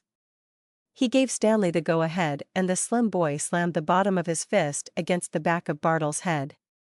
The player looked surprised before his eyes rolled up into his head and he slumped against Shaggy. There were strict out-of-game rules about player-on-player imprisonment. But that didn't mean Shaggy couldn't squeeze Bartle for a little more information. He looked around at his pack as they all understood what he wanted to do. Ephemera looked a little miffed, but that was understandable. You can set the place on fire as we leave, Effie. The pale woman smirked as she started looking for something to help with her fire. Meanwhile, Shaggy threw Bartle over his shoulder and started for the staircase to the first floor. Thankfully, there wasn't a barrier around this one. Stanley and Seacrass fell in behind him, and Vic joined them. The sharpshooter was glaring at Bartle, and Shaggy saw a cut slowly healing on the man's face. You sure about this, boss? Shaggy shrugged. He can be a wealth of information, and as long as he's knocked out, we'll be fine. We just need to get him home, then we'll question and kill him. Vic nodded as he lit a cigarette. Behind them, Ephemera hooped in delight, and the sounds of flames crackled to life. Shaggy turned to see a small fire growing near a few of the turned-over and broken slot machines. He looked at the rest of his crew before descending the stairs. Wreck whatever you can on the way out. We want this place to lose as much money as possible. They all nodded as Seacrass and Stanley started breaking whatever was closest. Vic took a few potshots here and there. Shaggy continued down the stairs and onto the ground floor. He noticed the busted open cage door to the cashier area and briefly wondered how much money they'd made from this endeavor. It probably wasn't a small amount, even if they only got into the first floor cages. He shifted Bartle's body on his shoulder and shrugged to himself. They could count the loot back home. Behind him, Shaggy could feel and hear his pack going wild on various bits of furniture. Ephemera recreated her fire on the first floor as Shaggy met with Ulf and Dee. The two boys were leaning against the doorframe of the brewery, looking bored. A few bodies of well-dressed patrons were scattered around. Shaggy raised an eyebrow. They attacked us. Ulf shrugged. But some of them were loaded. Dee added. Shaggy grunted. Just make sure the gang gets its cut. Everything else is yours. Got ya, boss. Both boys said eagerly. Shaggy sighed as he started up the stairs.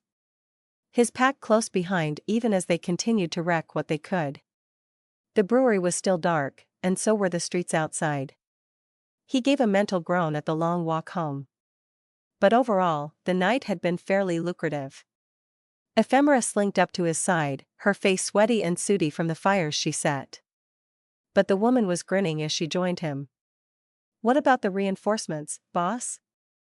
They called for help, right? Pfft. We won't have to worry about them. Remember? We hit multiple places, and we were fairly quick. I doubt we'll have to deal with any trouble on the way back home. Shaggy was feeling great. Not only had he passed Bartle's body off to Seacrass, but Ephemera just told him they had stolen close to 100,000 credits. In various denominations and also several handheld credit readers. Vic and the boys had done a little looting themselves and, all told, they were looking at a very hefty score. He briefly wondered how the others did, but then remembered they were hitting drug labs. Which meant that they could probably rob the guards, but they weren't getting much else from the labs. Which was fine. So long as they hurt the wild bunch. The bunch had struck at them, and they had responded. Shaggy was sure this was a huge black eye to the bunch's operation. If not an open wound. What would the people under the bunch's control think if the bunch couldn't protect their own businesses? They'd have to hit a few more places, maybe do some more networking, and then bunch turf would be theirs for the taking. Piece of cake. Your eyes are bigger than your stomach. Boss. Vic said. Vic shook his head as he lit another cigarette. We hit one of their businesses while they were on the back foot. They are going to regroup and come back at us. Ephemera wrapped a slim arm around the stocky teen. I like the way you think. What'd I say, boss? Let's not end the night early. Let's go paint the town red with blood. Shaggy could feel Ephemera's bloodlust pulse through the pack link. But he clamped it down. They literally had bagfuls of credits to get back to the hideout. He would not risk all that money getting lost just to crack a few skulls. That money was going to help build out the hideout, while funding some recruitment drives and business funding. They were close to knocking out the bunch, but they didn't need to push it. Not yet, at least. His feelings were transferred down the pack link and Ephemera's face soured. She threw on a feral grin. But Shaggy could feel her disappointment. But all he could do was shrug. She was going to get to take part in a gang war in the streets, and she literally just burned down a building. How much more blood did she want? Shaggy heard the woman huff as he turned to look back down the road. There was just no pleasing some sociopaths. The streets were dark and empty. Lit only by the odd streetlight, and even they flickered ominously. But Shaggy had gotten used to the worn-down look of the area's buildings. Old brick buildings with solid foundations and broken-in windows. It all gave the neighborhood an apocalyptic vibe. But Shaggy was sure he could see what it could be. It was going to take some long hours of work and not just cracking skulls. But it was going to be worth it. Once they got a portal set up to Undertown, they'd have an influx of people and credits. Not to mention, a portal would make it significantly easier to push goods to and from their lair. It was all coming together so well and so solidly that Shaggy was sure he was forgetting something. Something pushed at the back of his mind, and for a second he thought it was another mind reader trying to probe his brain. But it was a memory screaming at him from a blood-soaked room. One Shaggy was sure he had repressed, but the feeling made his inner wolf howl in joy. Shaggy stopped walking as he stared inwardly. His wolf had gone quiet after the fight with the flesh blob, but Shaggy's musings seemed to have stirred it. He stared into the eyes of his wolf in that deep dark pit Shaggy kept him in. Shaggy was sure the damn wolf was grinning at him as a memory pushed itself to the forefront of Shaggy's mind. A cavern made of flesh and bone, veins pulsing with power, and an old man cackling at a god. Shaggy felt his pulse quicken as he remembered his patron. Zang, the god of blood. He had a mission to go kick the old man's new teeth in. A mission he was more than happy to fulfill. Shaggy glanced around to see his pack looking at him. Stopped on the sidewalk with his eyes closed. He was sure they felt his anxiousness and excitement, but they weren't sure where it was from. Shaggy gave them a feral smile and silently promised himself that when everything was settled with the wild bunch, he was going to find the old bastard and chop him to pieces. There were a few steps he needed to do before that, though. Namely, getting back to the hideout. He was about to start walking again when a building several yards away from their group exploded. Bricks and chunks of building went flying into the street. Closely following the devastation was a 20-foot-tall, stark white rhino man. Is that Paranadin a giant? Why is there a giant Paranadin in our way? Shaggy muttered as the beast man shook debris from his body. Not a Paranadin, boss. That's something else. Ephemera gulped. Shaggy felt his whole pack tense as the behemoth finished cleaning its suit and turned toward them. He sighed as he noted the look of anger in the large animal man's eyes. Luckily, no other bunch thugs were following behind him. Although that might have been because the building the giant had popped out of was slowly collapsing. Shaggy shook off his shock and started forward, his pack flanking him. He thought about sending them away with the cash, but all he got back was a mental snort over the pack link. Boss? Dee called from behind them. Shaggy gave a mental groan. You two stay back. If you see a chance, run back home with the money. Stanley, you go with them. Boss? Stanley asked, both annoyed and relieved at the order. How's Kev doing? Shaggy asked simply. Stanley's Quinnica had retreated back into Stanley's body after the casino. The boy had said that his passenger was nearing the limits of its abilities. Apparently, covering Stanley with full armor took a lot out of the parasite. But even without it, the boy was still part of the pack and tough as shit. He'd see Ulf and Dee back to the deli. Seacrest handed off Bartle's body to Stanley, and they all stared up at the monstrous gangster. The rhino snorted, its large white horn gleaming. None of you are leaving. You're the filthy interlopers marching into Wild Bunch turf, aren't you? Oh, it talks. Neat. Why wouldn't he talk? I don't know. I just assumed. You know what they say about assumption? It makes you an asshole? That's not the saying. Shaggy continued to bicker with Ephemera and Vic as the 20-foot-tall rhino hybrid stomped closer. Shaggy was sure he saw bits of the street crack and go flying as the rhino's bare three-toed feet smashed into the ground. Seacrest stayed watchful as they had their petty argument. Ready to move at a second's notice. Answer me. The rhino man's roar echoed up and down the street. Several lights came on in various buildings, and nosy NPCs with more courage than sense stuck their heads out their windows. Shaggy took in the scene before he grinned.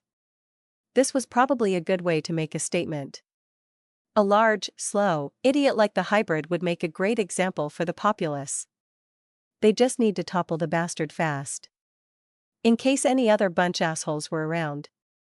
Shaggy stepped forward. Now, why would you think that?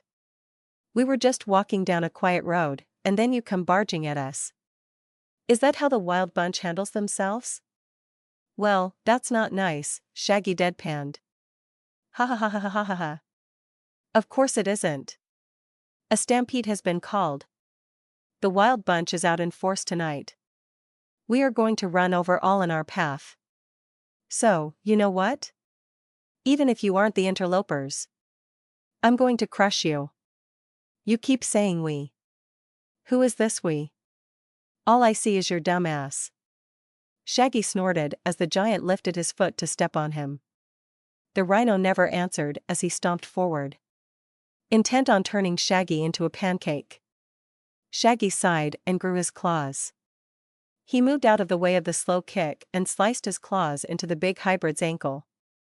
His nails sunk into the fatty flesh and cut deep before they stopped cold in the middle of the hybrid's body. Shaggy grinned and tried to yank his claws free.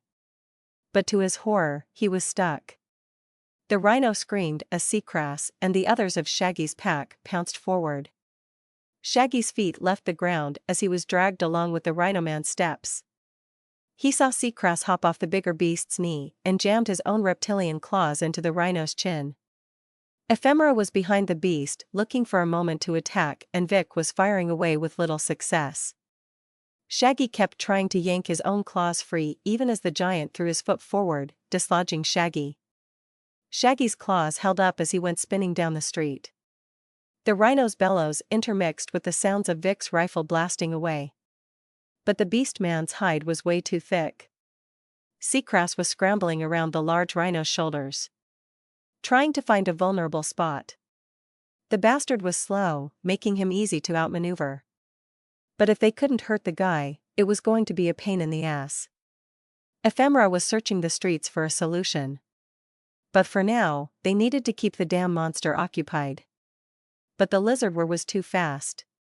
He kicked off the rhino's back and landed in the street. Shaggy pounced as the hybrid turned to deal with Seacrest. He aimed for the enormous beast's chest and jabbed his claws forward. He soared through the air and collided with the giant's torso as it tried to backhand his friend. Shaggy winced as he watched his claws bend slightly before they finally punctured flesh. The rhino let loose another roar as it tumbled backward from Shaggy's attack. Vic kept up a steady stream of blaster fire into the rhino's face. But Shaggy was sure the large bastard was glaring at him. He wrenched his claws loose, happy that they came away easier, before he jumped away. He felt the rush of air blow by his face as the rhino swung a palm at him. The massive white hand missed by inches, and Shaggy felt himself get blown away by the sheer force of the blow. Seacrass feelings of uselessness emanated from the pack link. His punches were ineffective and his claws weren't long enough to do any actual damage. Shaggy could feel his pack mate's anger and annoyance. But he sent the lizard an order to retreat, and the stoic lizard sent back a mental nod and apology. Shaggy dove back into the melee, trying to nick and slice the giant rhino's flesh where he could. Stanley and the boys were away, having dashed down an alley, and Shaggy could no longer feel the teen over his link. Which he took as a good thing. For Stanley. For them, things were getting repetitive. It was a literal death of 1,000 cuts. Shaggy would slice and cleave flesh and then roll out of the way as the big rhino man yelled his fury at the skies. Vic's stream of blaster fire tailed off as Shaggy opened another shallow cut in the beast's stomach. Getting low. Vic shouted over the screaming giant. Shaggy mentally acknowledged the sharpshooter's words and was about to tell him to retreat when Ephemera sent them both images. Further south down the street was a faulty street lamp and a fire hydrant. Her plan became apparent as she showed images of her breaking the fire hydrant and sending water into the street. Shaggy wasn't sure how much it would work, but it would certainly speed things up. He sent an order for Vic to go ahead first as he worked to enrage the massive hybrid. "Where do you think you're going?" Shaggy smiled as he flicked blood from his claws. "They are just leaving us alone to dance." "Why? You don't like it being just the two of us?" The white-knuckled fist zoomed through the air at Shaggy. He had to activate slide move in order to shift out of its path, and even then, he was pushed back. But he caught himself and pounced upward at the rhino's face. Claws extended to do some damage. He felt them rake across the hide of the beast as he sailed past its shoulder. Shaggy hit the street and rolled to his feet. He gave the rhino man a cursory glance before he sprinted southward. The rhino was panting loudly and holding a blood-stained hand to his cheek. Shaggy heard a roar of anguish and he was sure the streets were vibrating. Thundering footsteps followed him as Shaggy crouched into a loping run, letting his instincts take over. In his mind, he could see both Ephemera and Vic ahead, ready to shove a lamppost into the large puddle of water they had created. Shaggy could see the fire hydrant still disgorging water into the street. "I'm going to kill you," the hybrid shouted as Shaggy's feet hit the wet road. Thankfully, the road was flat, so very little of the water was draining. It wasn't a puddle, but Shaggy hoped it would be enough. He let his senses use both Vic's and Ephemera's point of view to see how close the giant was behind him. It was closer than he had thought. The behemoth might have been slow, but his steps carried him far. Shaggy gave the order long before he was out of the water. Vic hesitated. Ephemera didn't. Shaggy activated his pounce ability, aiming at a trash can next on the sidewalk and hoping it worked. His thigh muscles tensed and he felt himself go sailing as Ephemera did a leaping drop kick on the lamppost. Shaggy was sailing through the air, so he didn't get to see. But he heard and then smelt a sharp electric crack, and then electricity raged through the street. Blue arcs crisscrossed in every window and Shaggy slammed into a metal trash can. He rolled out of it and looked around. The big bastard was standing in mere inches of water. But large arcs of electricity played across the street. The lamp post sparked and caught fire as every other light on the street died, followed by all the lights in the buildings nearby. There was a momentary flicker as everything tried to come back on. But then all the power on the block and the one next to it died. The giant rhino, for his part, was standing stock still as electricity played across his face and body. Shaggy thought that their little scheme hadn't worked. But then the ground shook as the giant toppled to his knees. As the lights went out, so did the rhino. He collapsed face first into the street and Shaggy gave a sigh. Vic lit another cigarette as Ephemera hooped in triumph. The street was dark. But the form of the large body in the street was easy to make out. Shaggy quickly got to his feet and rushed forward. Even if the electricity had finished the job, he wanted to make sure. "Boss, let me," Ephemera said as Shaggy plunged his knife-sharp claws into the giant's neck. It took some work and a little wriggling, but he finally got them deep into the giant's throat. There was a gasp of escaping air and the slow bubbling gurgle as blood flowed out of the wound. Shaggy sighed as he stood to his full height. He turned to see both Vic and Ephemera staring at him. "What?" "Boss," Ephemera started. Shaggy raised an eyebrow, genuinely confused. "That was all your fault," Ephemera said emphatically, while Vic nodded. "What? What the hell does that mean? I didn't summon a giant rhino into our path." Ephemera snorted and waved her hand dismissively.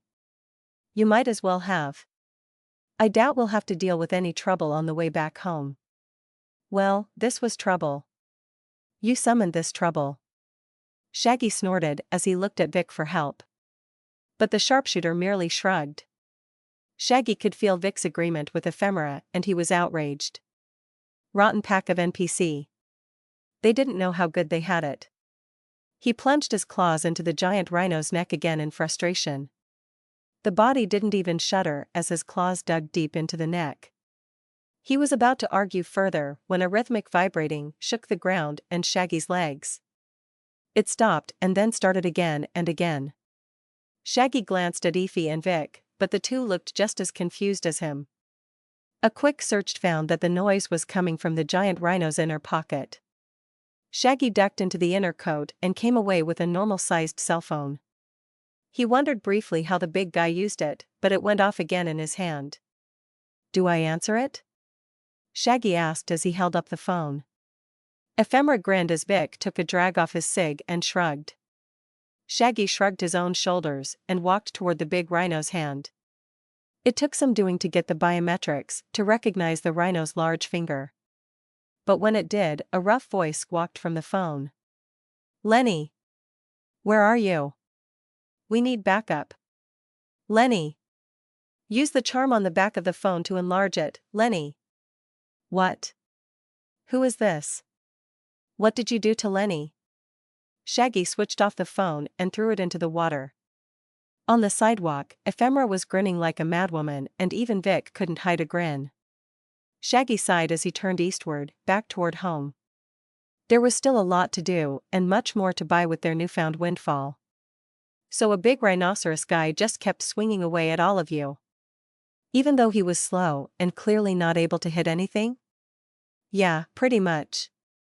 I don't think he was the smartest of the wild bunch, really. He was a big dumb animal that was more muscle than brains. Meanwhile, my group sets fire to a drug lab and runs into a shitty little hyena bastard with lightning powers. Apparently, Sybil. Look, I don't control how the bunch distributes their bag of animals, okay? This is not my fault. Dave's team got away scot-free and you're not yelling at them. Sybil pursed her lips and scowled. Shaggy sighed and placed another credit chit into the hideout's main terminal. Nearby, Seacrass was merging the chips with the credit reader as fast as he could. It was great having so much money, but getting it placed into the hideout was taking way too long. There was an option in the hideout menus for a vault, but Shaggy didn't want to build the thing when they could just insert the money directly into the console. Anyone who broke in could still steal the money if they accessed the console, but it was safer. Nah, dude. I had to deal with those Dalmatian things, you know. They were freaky. Dalmatians? Shaggy frowned and looked at Dave. His fellow player was sitting cross-legged in the dirt near the console. His ever-present smile was plastered on his face. Dave's group had been the first one to make it back. Ulf, Stanley, and Dee came next, with Bartle still unconscious on Stan's shoulder. Shaggy and the rest of his pack followed shortly after. But then Sybil's group came next. All of whom were injured or unconscious. Branka and Seth had to carry Haru between them as they walked down the tunnels. Sybil and Otto looked bruised up as well. Apparently, their run-in with the lightning hyena was a rough one. Yeah. Dude, they were these twin dog things with these wicked purple spots all over their bodies. I mean, I'm not a cat person, but those two ugly bastards are making me rethink that position. Shaggy grimaced as he pictured the odd creature. Seacrest passed him another credit chit, and he installed it as he looked back at Sybil. So was your guy the one that called Lenny? Lenny? Our rhino guy. I don't know. He was zipping all over the place. If Otto didn't have an earth power, we wouldn't have locked the jerk down so fast. Even then, I had to scorch my favorite blouse to get to him. Well, we have enough to get you a new blouse, Sybil. Not to mention a bunch more things. But for now, why don't you go relax and get something to eat? I hear Rita went out and grabbed a bunch of food. Isn't that technically torture? I thought the game had safeguards in place to prevent that. Shaggy shrugged. It's kind of a gray area. First off, I'm not doing it. So there's a loophole there. Second, this is mild bullying at best. Which the system seems fine with.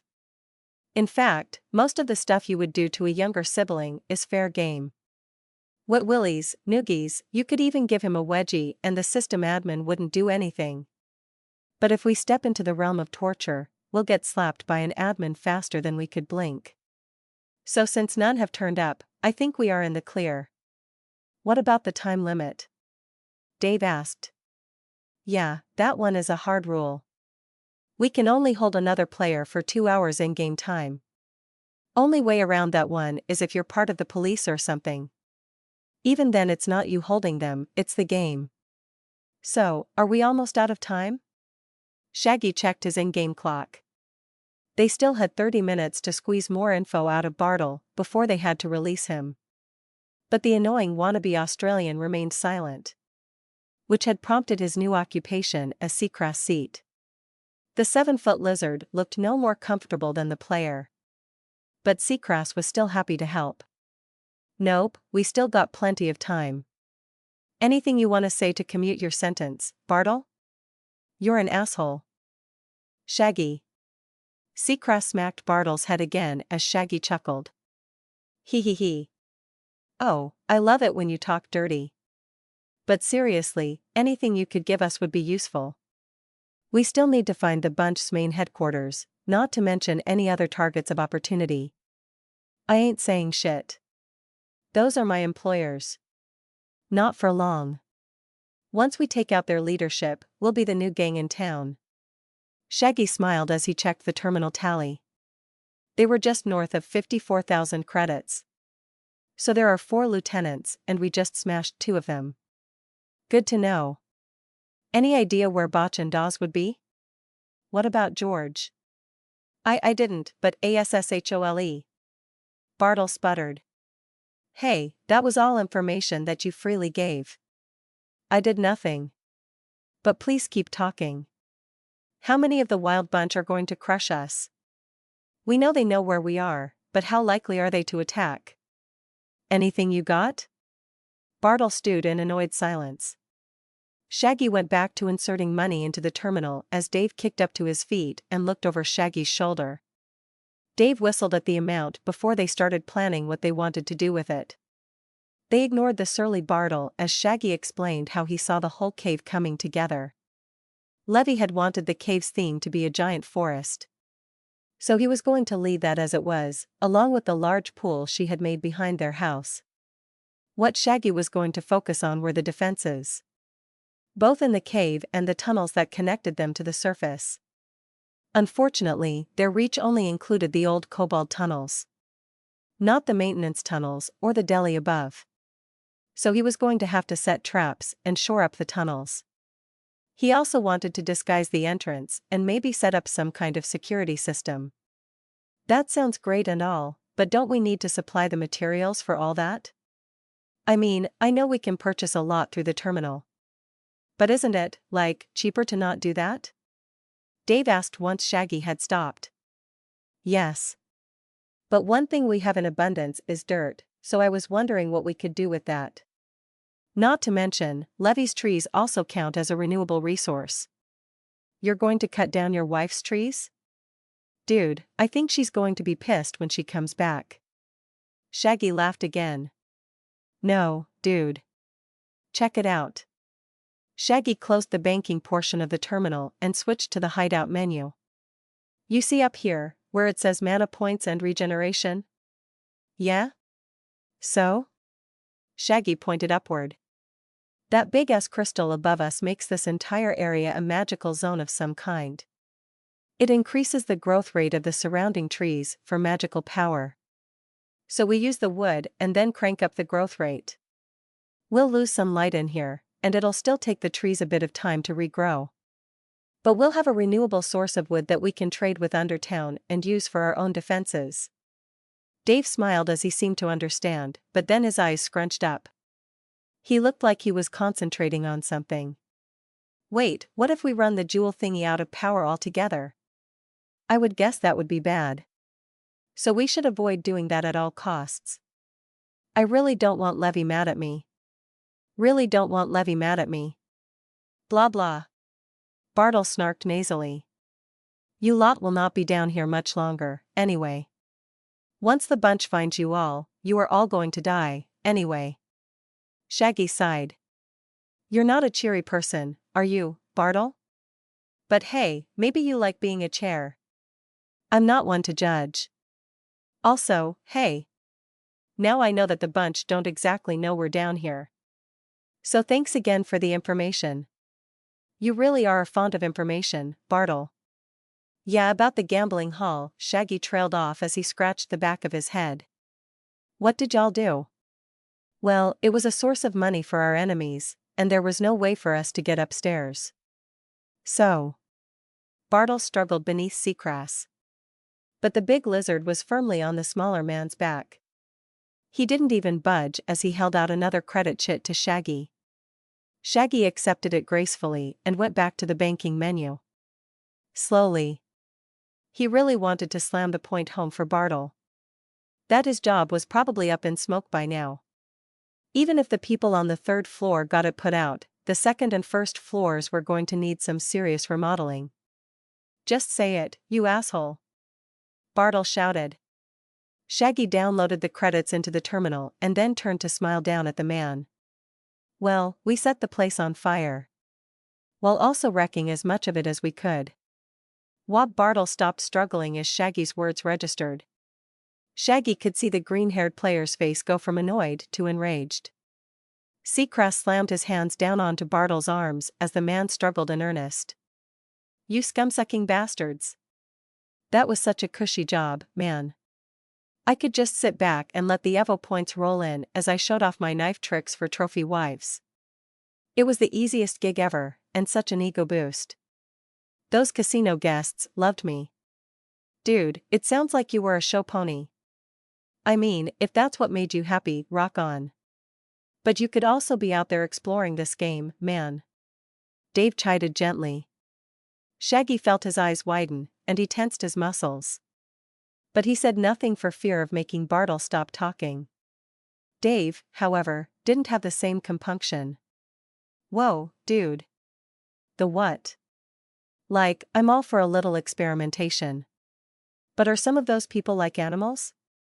I mean, like, I guess if that's your kink then. No. You dumb hippie bastard. The experiments. The ones George was doing for some other group. They want to know if some of their animal characteristics can be removed or transferred to others. So George does these tests, right? Combining both magic and science to see what can be given and taken away. If you get signed up, then that's your ticket to the big leagues, man. They send you to this other place, where all you have to do is stay in a room and let them experiment on you a few times. Shaggy couldn't help himself as a chortle left his lips. So your goal, in this superhero game, is to be a lab rat? To sit in a room and let some dude poke and prod you for answers to game-related questions? Bartle snapped his head around, trying to glare at Shaggy. Oh, haha. Asswipe. Say what you want, but once you get experimented on, you see a tremendous boost in your in-game abilities. You become virtually unstoppable. You mean like Lenny and Clyde? Those were mistakes. It will be different for me, because I'm a player. I'm sure I'll get something awesome and then I'll be the most unstoppable badass in this game world. And all I have to do for that power? Sit on my ass and wait. Which I can't do anymore. 'Cause you burned down my job. Shaggy and Dave stared at each other before returning their glances back down to Bartle. The player was absolutely fuming about losing his in-game job. Shaggy was more gobsmacked that someone could believe they would get rewarded for sitting on their ass all day. But lazy people were everywhere and Bartle appeared to be a champion-level lazy person. He shook his head and went back to inserting credits into the terminal. Bartle struggled a bit more until Seacrass cracked him in the head a few times. You know, dude, I'm usually not one to tell someone they're having fun wrong, but Dave started. Shaggy raised a hand. Just don't, dude. He's going to play the way he wants. As ridiculous as that sounds. Besides, we get to kill him here in a few minutes. Just do it already. What are you waiting for? Bartle moaned. Waiting for the last possible second, actually. The longer you stay in Deathville, the easier it will be to take a run at George and his wild bunch. Don't need you running off and sharing any intel with them. If we time it right, you'll be out of the game for a day at least. I don't know what we can do with that time. But we'll. Shaggy trailed off as a blue window popped into his face. He read through it and snorted at its contents. Notice. It has come to an admin's attention that you are holding a player against their will. You are approaching the 2-hour mark to release the player. Please note the AG Entertainment does not want to hinder anyone's fun. But such actions can be detrimental for both the company and the player you are holding. You may deal with the player as you see fit, however, you must let them go before the 2-hour deadline. Otherwise AG Entertainment will have to punish your in-game avatar. You have been warned. Enjoy the rest of your play session and thank you for playing. 5 minutes and 34 seconds. 5 minutes to go, Shaggy said as he closed the window. Anyway, you want to die? Bartle gave the best shrug he could from his position. Just get it over with. Shaggy looked at Dave, but the other player merely waved Shaggy on. Shaggy grew his claws and had Seacrass shift slightly as he approached. He was surprised the dude didn't try anything as his claws jammed down into the other player's face. Seacrass stood as the body of Bartle shuddered and then disappeared into motes of light. Bartle was gone with barely a sound, and Dave and Shaggy watched as the motes of light disintegrated into nothingness. Boss? Seacrass asked, holding out another credit chit. Shaggy took it gratefully as Dave stared curiously at the big lizard. The leather of Dave's jacket creaked as he crossed his arms and looked up at Seacrass. Shaggy turned to finish depositing as Dave asked. What do you think about what just happened? It took a moment for Seacrass to realize that Dave was talking to him. But when he did, the big lizard gave a confused. What just happened here? Dave asked again. Shaggy rolled his eyes. Boss killed a prisoner. Seacrass stated simply. But where's the body? Right there? Shaggy shook his head as Dave hummed in fascination. He turned to grab another credit chit and saw Seacrass looking concernedly at Dave's expression. The big lizard was still pointing at the empty ground and Dave was grinning like crazy as he looked at Shaggy, then Seacrass, and then back down to the empty dirt floor. Leave it alone, Dave. I don't need you trying to break the system. Dave laughed. Ha ha ha. Yeah right. I contain multitudes, dude. You sure do, Dave. You sure do. Shaggy spent the next 30 minutes slowly loading more and more money into the terminal. It was tedious work and his pack and Dave kept him company as he went about his business. When Dave asked the others what Shaggy was doing, they all responded that he was balancing the books for the gang. Dave spent the next 10 minutes trying to imagine what that looked like to the NPCs. Shaggy spent some of the time shoring up the kobold tunnels, too.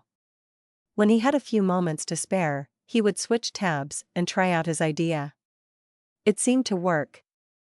Some trees on the periphery of the grove would appear chopped down, and then Shaggy would have wood to brace the walls of the tunnels. He even made them slightly bigger and more even, all the way to the top.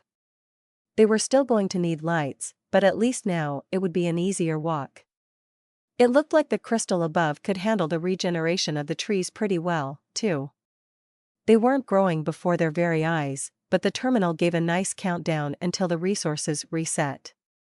Shaggy rubbed his hands together maniacally as he thought about finishing his cabin and maybe creating some spike traps in his tunnels. He had a little dungeon-esque thing going on, and he was all for it. Of course, that meant he would need people to test his traps on. But if Bartle was right, the bunch were going to be marching on them soon. He was finishing up the tunnel reformation when Dragan and Luis came speeding down the main path. Neither stopped to comment on the cut-down trees, and Shaggy had to grab a hold of Dave to stop the guy from asking anything. Both boys looked worried and were holding their K-Tech brand rifles out in front of them. Shaggy knew that both boys had been on guard duty upstairs. Not in the deli, but inside the maintenance tunnels. Both of them sucked in lungfuls of air as they shouted over each other. Shaggy stared at Rita, who had taken over credit consolidation from Seacrass. The older woman shrugged as the two boys yammered on and on. Shaggy thought he heard the words animals, horde, and wrecked. But he couldn't understand any damn thing as both boys were trying to shout over one another. He was about to shout when Rita slapped her hands together, harshly.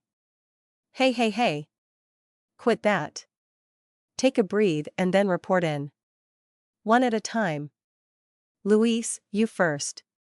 Boot Dragan started. Rita glared the young man down as Luis sucked in another lungful of air. Once the leader of the teens was ready, he explained. There's a bunch of thugs out there. Shaggy raised an eyebrow. In the deli? No. In the streets.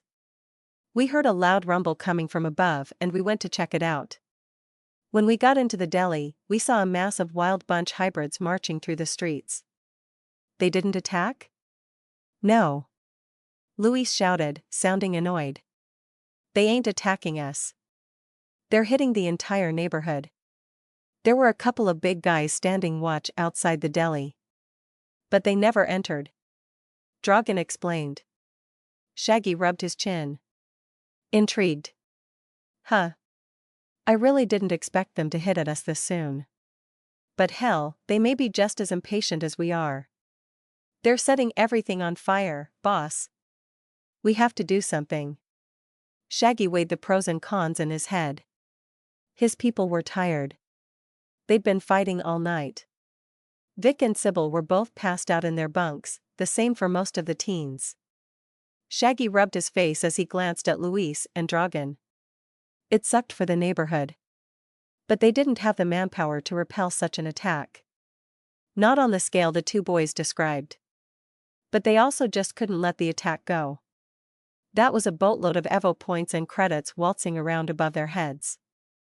Rita sighed as she read Shaggy mind and put the credit chits down. But Shaggy stopped her. Nope.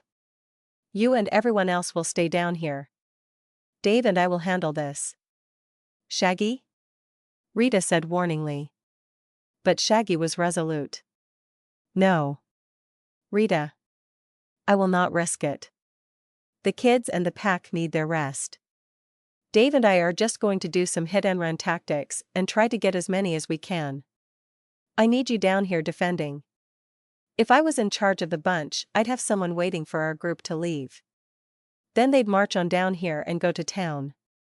So I need you to muster a defense with whoever is already up. Get Tom to help. He's had a pretty peaceful night. Rita still looked like she wanted to argue. But Shaggy held her gaze until she gave a reluctant nod. It wasn't the best plan, but he and Dave were really the most expendable. If they died, they'd come back with skill reductions and busted equipment.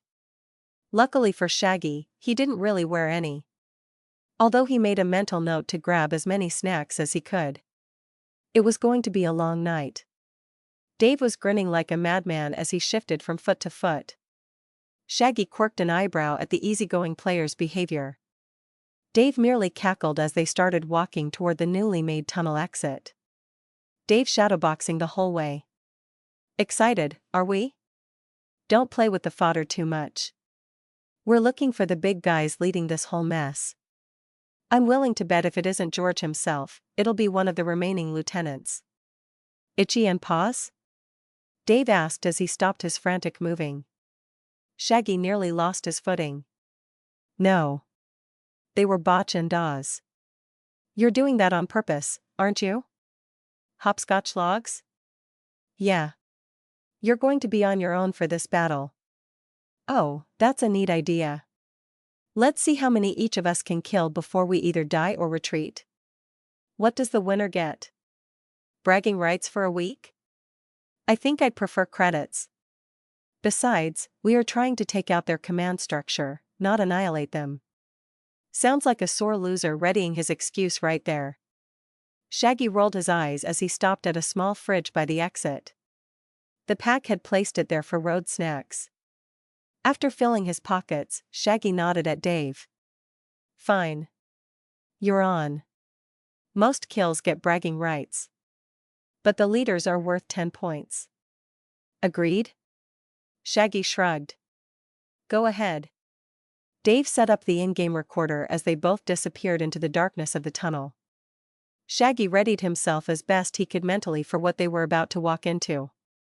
He could have probably thrown a bunch of his NPCs at the problem and been fine. But that just didn't seem right to him.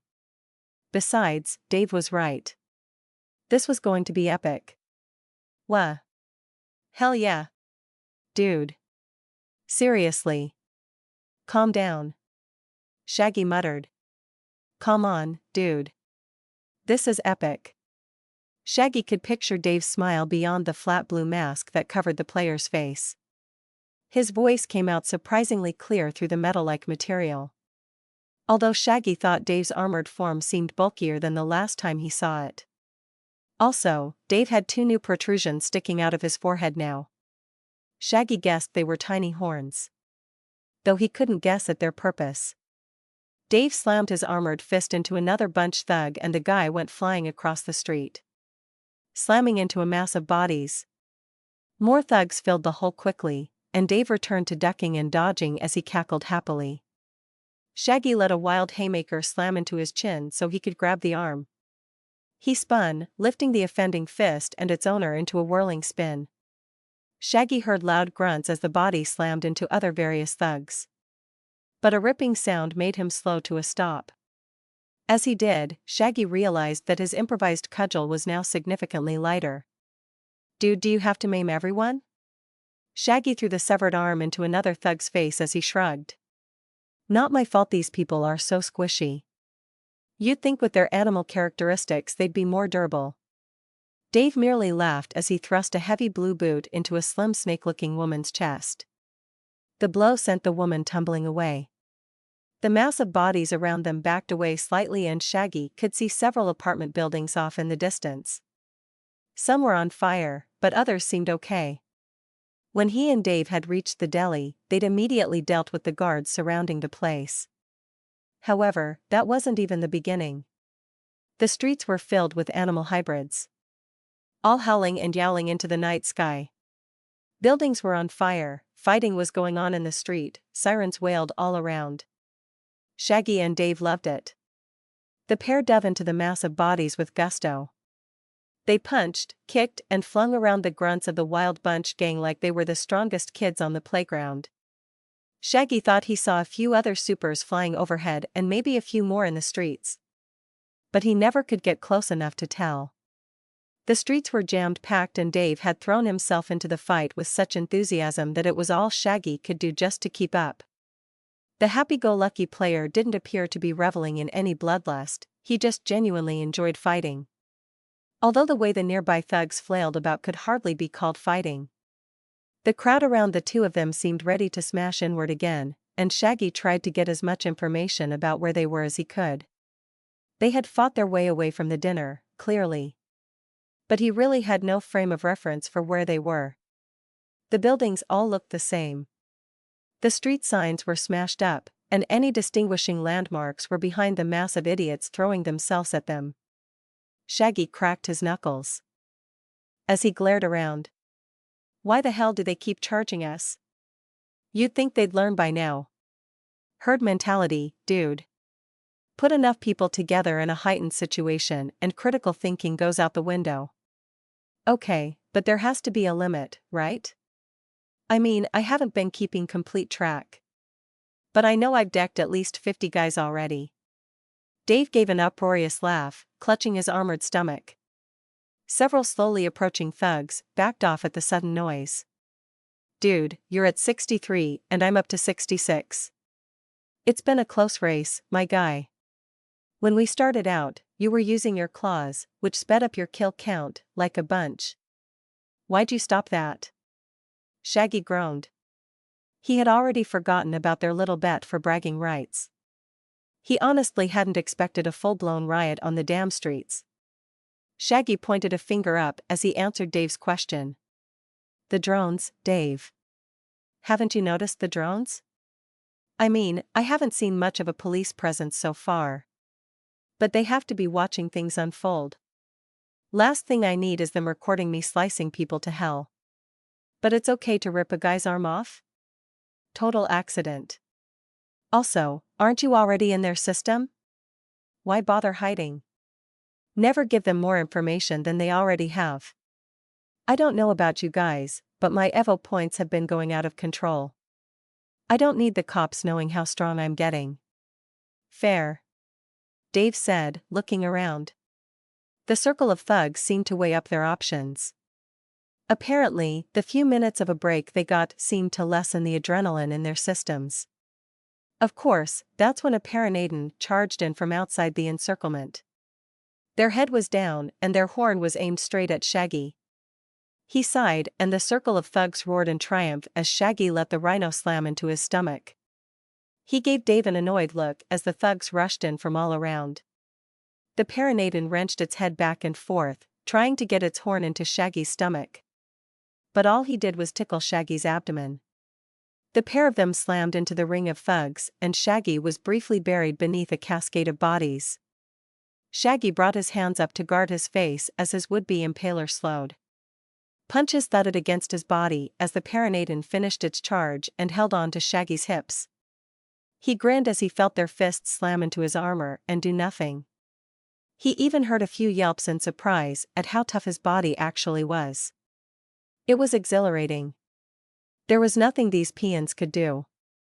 Until somebody got the bright idea to smack him with a steel pole. Shaggy felt his head rock from the impact as the pole slammed into the side of his head. Thankfully, he also felt the slim bit of metal bend slightly, but Shaggy would not risk another hit. Time to go on the offensive again. He started punching the Paranaiden at his waist in the head until they wised up and let go. As he did, he had to suffer more punches and even a few more smacks with various metal objects. Some wise guy even got the bright idea of trying to jam a knife into Shaggy's eye. A quick bite, a loud scream, a squirt of blood later, and no one tried that again. The large alien at his waist wasn't letting go, figuring out that Shaggy was virtually stuck in place as he tried to wriggle the big rhino alien off him. Surprisingly, the large bastard was stuck tight. Sighing, Shaggy grew the claws of his right hand out and jammed them into the top of the bastard's head. There was a gasp of alarm and the body at his waist went limp, finally releasing him. Shaggy grinned at the stunned looks of his attackers. Several other thugs were pushing and shoving and the mass of bodies swayed in the street. But Shaggy ignored that as he shifted his hand back to normal and went back to work. It was monotonous work. Punching his way back to Dave. But his fellow player was still having the time of his life. Punching and weaving between their attackers. Shaggy was about to call a retreat when a god-awful sound arose from in front of him. The mass of thugs froze and backed away again. All of them searching the streets for the origins of the sound. Cree-eye. The keening cry carried over the tumult of the world around Shaggy, and he tried to zero in on the noise. But it seemed to echo everywhere. The buzzing of the drones traveling up and down the roads were drowned out as the noise went up again. Soon the ground shook and Shaggy got a sinking feeling in his stomach. Overhead, several flying supers rushed eastward. Meanwhile, some of the bunch thugs pushed in the opposite direction. Dude. It's a boss fight. I feel it. Dave skipped around as more and more thugs started running past them. Shaggy was about to share his thoughts about what was coming when a gigantic green mass crawled over a building. Its thick scaly hands gripped the edge of the building as it pulled itself over a 3-story building. Its yellowish scales glinted in the fires of nearby buildings. Shaggy raised an eyebrow as the 4-legged behemoth scurried up and over the building into the street. As it went, it snapped at several flying drones. A long, enormous tongue snapped out at a speed Shaggy couldn't catch as the thing caught a drone and munched away at the metal thing. Dave had stopped dancing as the monster crunched away at its meal. He turned to look at Shaggy, then turned back to the beast, then to Shaggy again. Shaggy couldn't see it, but he could almost imagine the look of confusion on Dave's face. Is that a giant gecko? Who the hell made a giant gecko? Why make a giant gecko? Wahahahaha. Shaggy guffawed at his friend's confusion. It took him a bit to reel himself in. But once he did, he answered Dave. It's the wild bunch, Dave. They love to experiment with animals, and apparently giantification is one of their hobbies. Dave glared at the yellow-green gecko as its tiny teeth worked through another drone. A super in a red suit with a white cape flew over the creature's head. Blasts of orange energy came from the super's hand, but they did little more than annoy the gecko. Nearby, more and more drones were showing up to douse the ongoing fires. Dave finally dropped his armored transformation and waved a hand at the gecko. How do I punch that? Shaggy shrugged. Really hard? When Dave gave him an annoyed look, Shaggy fell back into peals of laughter. More and more people were fleeing through the streets and another soup showed up to help. But it appeared that all this new hero could do was blow these weird multicolored bubbles. The gecko snapped at the things, bursting a few. The bubbles would explode into various strange things. Some seemed to turn into a gum-like substance that trapped the gecko. Others would explode into a cascade of light. Then some would just pop ineffectually. Dude, seriously, what do we do? Shaggy waved a hand dismissively. Nothing, the heroes got it. Let's get back to the deli and check the damage. What do you bet some of the bunch hit our home? Dave gave a fleeting look at the rampaging gecko before he shrugged his shoulders. They both turned northward and hurried up the streets. Bunch thugs were still roaming around several neighborhoods, robbing and looting. Dave stopped a few here and there, but Shaggy just kept moving. They didn't need to stop for the cannon fodder, as fun as it had been. 84, 85, 86. Dave's foot dropped onto the head of a furry humanoid as he happily kept counting. You're still doing that? Of course I am. It's a bet. Shaggy swore as he tried to remember his count. But nothing was coming to him. He was about to ask Dave when a whirling dervish of fire spun through a building. The large apartment complex tumbled over. Cries of alarm and horror went up from the suddenly collapsing building. But they were quickly silenced as they were crushed. The enormous beast made of fire stopped spinning and rolled to a stop in the street. Shaggy groaned as every bunch gangster on the street turned to the pair of them. This was all an elaborate trap, or they had taken the worst turn in history. While Shaggy doubted the bunch were smart enough to orchestrate all of this. He wouldn't be surprised if his own devil's luck hadn't played a hand in everything. The giant fire wolverine is only worth 1 point. Dave said as he hopped from foot to foot. Shaggy grew his claws out and snorted. Bullshit. Also, I think it's a Tasmanian devil, actually. It's not big enough to be a wolverine. You going to be okay with no armor? I'm covered. As soon as the words left Shaggy's mouth, Dave was off. His blue-armored form kicked up gravel as he rushed forward. Shaggy groaned as blue energy blasts crisscrossed the streets. Some aiming at Dave, but most whizzing by Shaggy's head. Shaggy found a decent target and launched into a pounce. A hunched-over mousy-looking hybrid took the full brunt of Shaggy's move and crumpled under his claws. He ripped his claws loose and then spun to find his next target. But a silver sword, shining with blue light, chopped into his side. The side of the blade thunked against Shaggy's armor and he quickly sliced the swordsman's hands off. He flung the blade away and ducked another swing from a shiny staff. He jammed his claws forward and ripped them upward, sidestepping to avoid the blood. But his side twinged in pain as he moved. He tried to look down, but another attack was incoming. A silver dagger flashed into his face and Shaggy had to fling himself backward. He crashed into a few bunch thugs that were encircling him. But he waved a claw around and felt it slice through a few people. He didn't check who, as he was staring down at his wounded side. The cut from the sword was still there, glowing with a slightly blue light. He wasn't hungry and his healing had been working fine before. Several energy blasts smacked into him, but they didn't burn as he idly waved his claws around at the approaching thugs. Their blue weapons seemed to be more sinister than before. They had found a way around his healing. Was it magic? Some kind of alien tech? Shaggy's questions were interrupted as the whirling mass of fire and fur came barreling at all of them. The stupid giant animal didn't seem to recognize friend from foe as it rolled over everyone in its path. Which included Shaggy. He felt the fire burn his flesh and his healing slowly repaired the damage. But he was stuck in the damn thing's fur, along with several others. The rolling devil took them all along for the ride as it spun up the street a long way before hitting another building. Shaggy ignored the screams and the pain in his side as he chopped away at the thing's fiery fur. He was shaken loose as the Tasmanian devil shook its body, sending small fireballs cascading into the street. Shaggy growled as he rushed forward and started drawing his claws through the thing's skin. Beneath the layer of fire was an actual physical body that bled just like most everything. Shaggy's claws dug deep and blood flowed over his hands. The devil gave a cry of alarm and snapped out with a kick that took Shaggy by surprise with its speed. It caught him full in the chest and he went careening across the street. The front of his body caught fire as he tumbled. He slammed into a glass bus stop and came to a sudden and painful stop. Shaggy was just getting his bearings when a flash of silver made him move.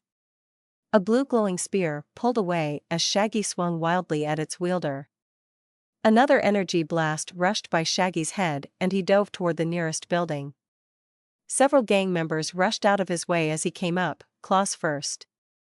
One of the bastards got lucky, ripping a line in Shaggy's shin as he crashed through the window of a shut-down laundromat.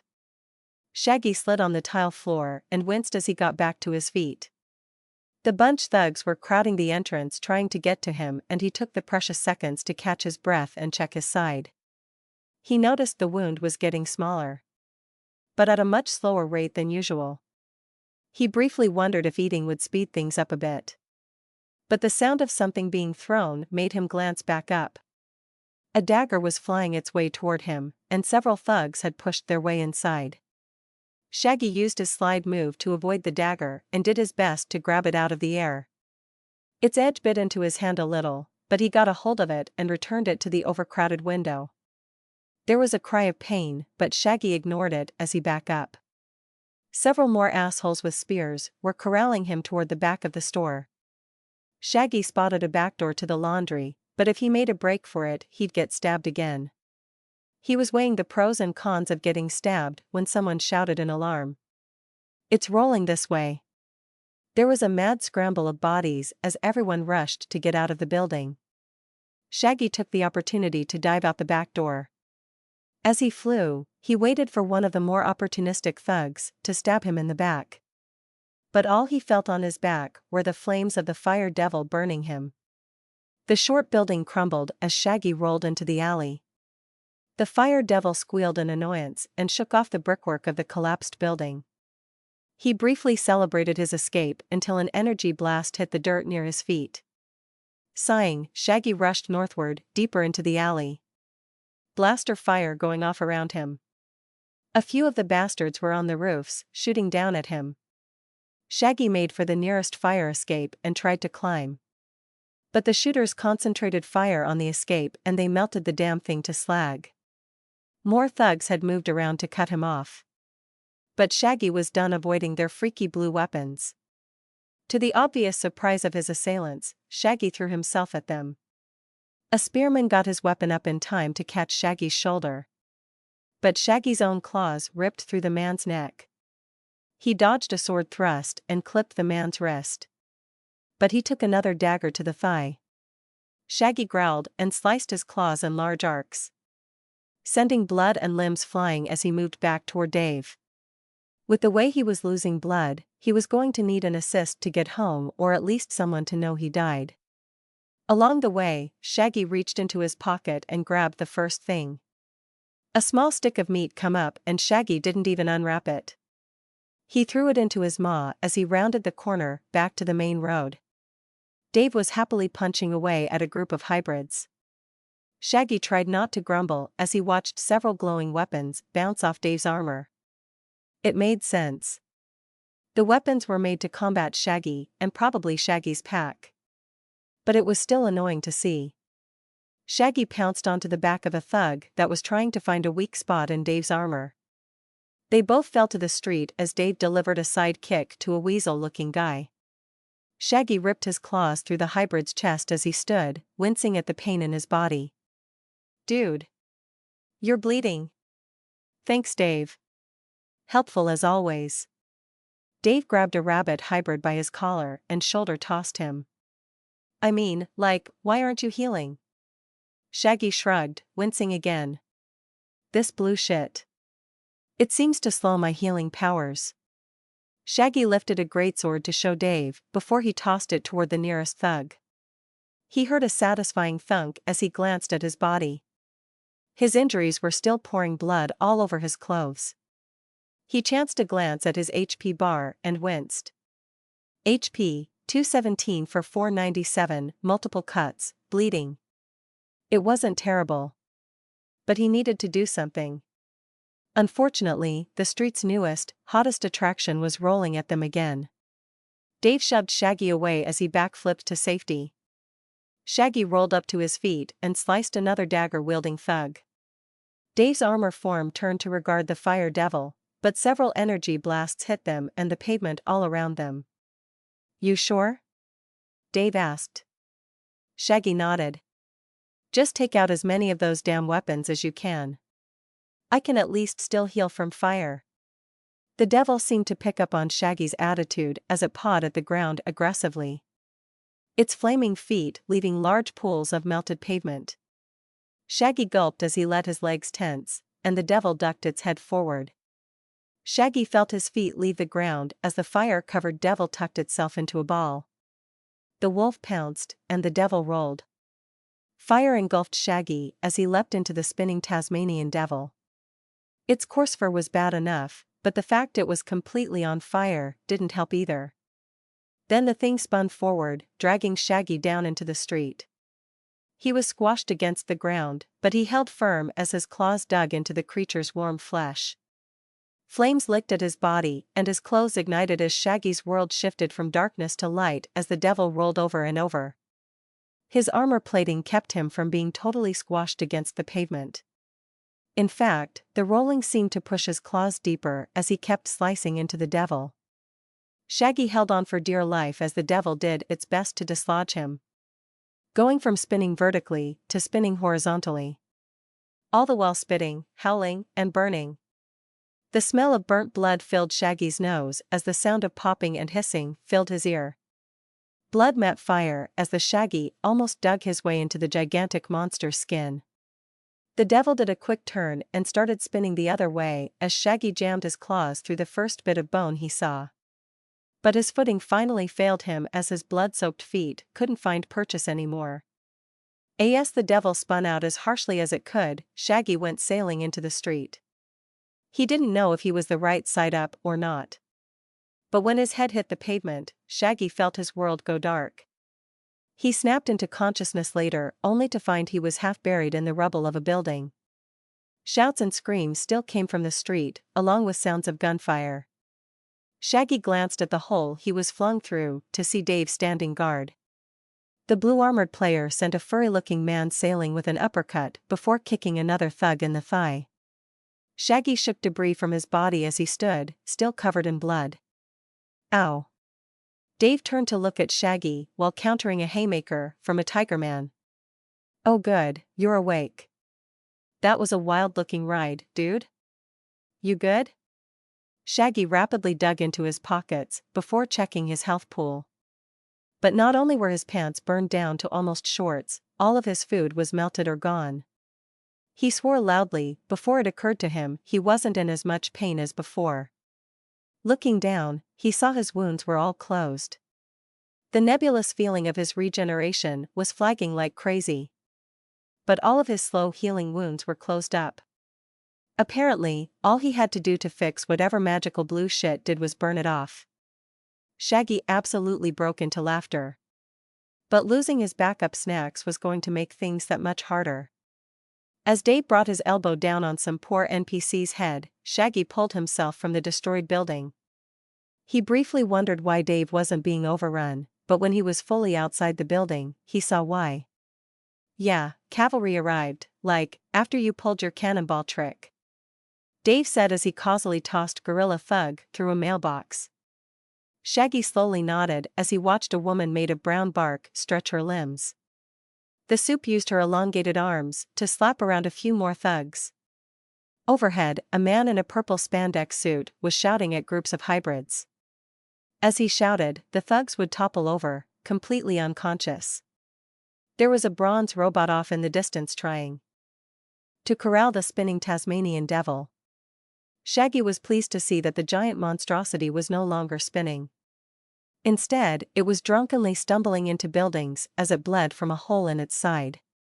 Shaggy gave a large sigh. Looks like the soups have got it from here, Dave. Let's skedaddle. Dave merely nodded his armored head as he punched another thug.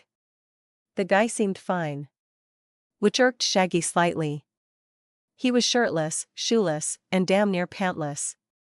Not to mention his hoard of regeneration-sustaining snacks were practically melted to his damn leg. Shaggy sighed as he tried to limp away from the battle-filled streets. More and more soup were showing up and the fires from the devil were slowly being put out by more drones and supers. Shaggy didn't know if the riots were still going on. But he needed more food before he went into another fight. Halt! Villains! A woman's voice shouted behind them. Shaggy groaned as he turned to see the tree lady glaring at them. He saw the slim white band of an HLO communicator attached to the woman's arm. The purple guy in the suit was floating just above her and looking down at his own comm unit.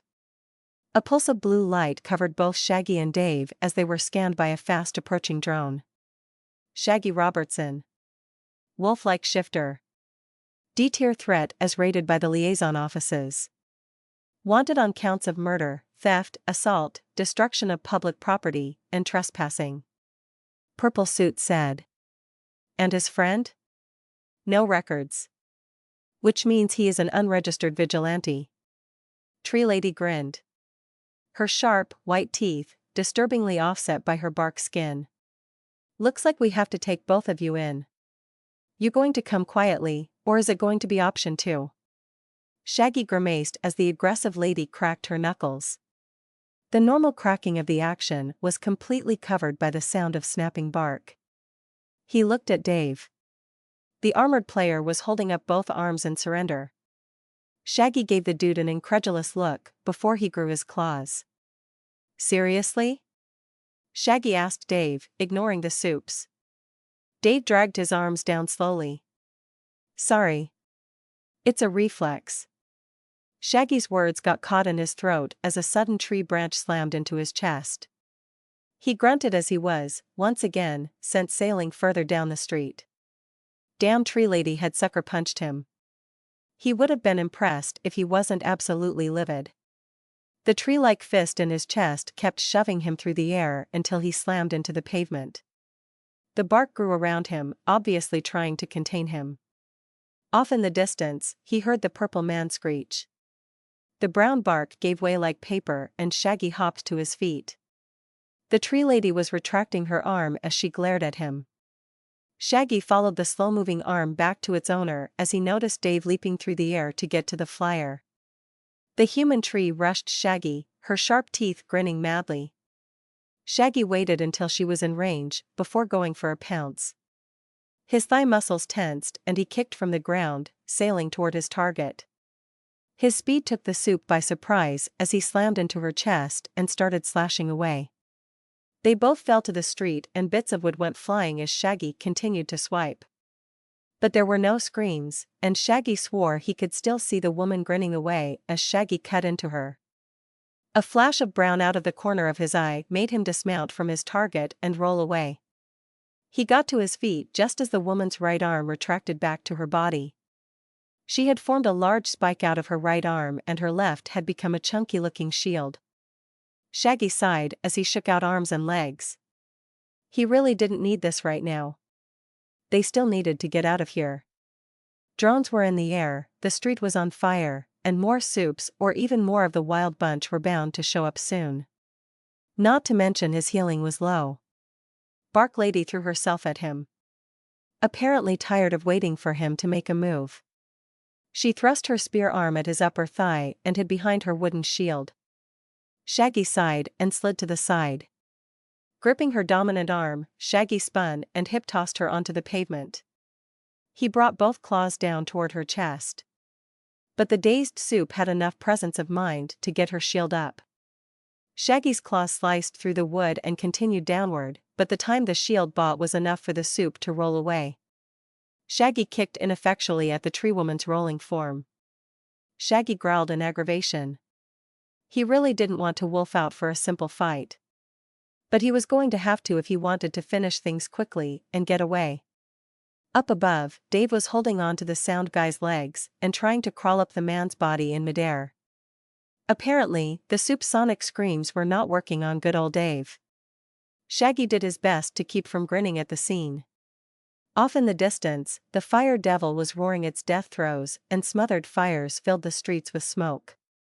Shaggy rubbed his nose. The scent of smoke was screwing with his sense of smell and irritating his eyes. He looked at his opponent as she got back to her feet. Sighing, Shaggy asked, "You're not going to let us go, are you?" Shaggy nodded as the sound of grunting and punching came from above. Dave was manhandling the flyer across the skies. They were zooming toward a building and Shaggy gave a wince at the sound of Dave being slammed into a building. But then the punches resumed, so he figured the boisterous player was fine. Shaggy closed his eyes and knocked on the door to his inner wolf's room. The mental image of the door swung open easily and a pair of eyes glared at him. Shaggy gave his wolf a little come-on wave and stood back as the wolf rushed out the door. In the street, Shaggy felt his body shift, his bones cracked and his muscles spasmed. Tree Lady must have realized what he was doing, 'cause she rushed him again, spear arm outstretched to impale him in the leg. The thick wooden spear slammed into his thigh and broke apart.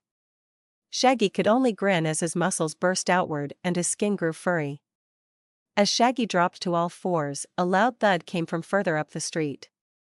Through blurry eyes, Shaggy could see an enormous gray figure stomping down the street. The soup attacking him heard the noise as well. She said something Shaggy missed as his ears transformed. The soup was backing away as Shaggy's body twisted and settled into its new shape. As his eyes focused, he found that what he was looking at was an 8-foot gorilla in a gray suit. The beast took off its tiny eyeglasses and threw them aside as it glared at Shaggy. Then it opened its mouth and growled angrily in a deep, rumbling voice. Shaggy twisted his head in confusion. He didn't think he knew this guy. Was this George? Was he the leader of the wild bunch? Shaggy felt his lupin features settle into a grin as he crouched low on all fours. The ape snorted at the gesture and loosened his tie. "You just couldn't leave well enough alone, huh?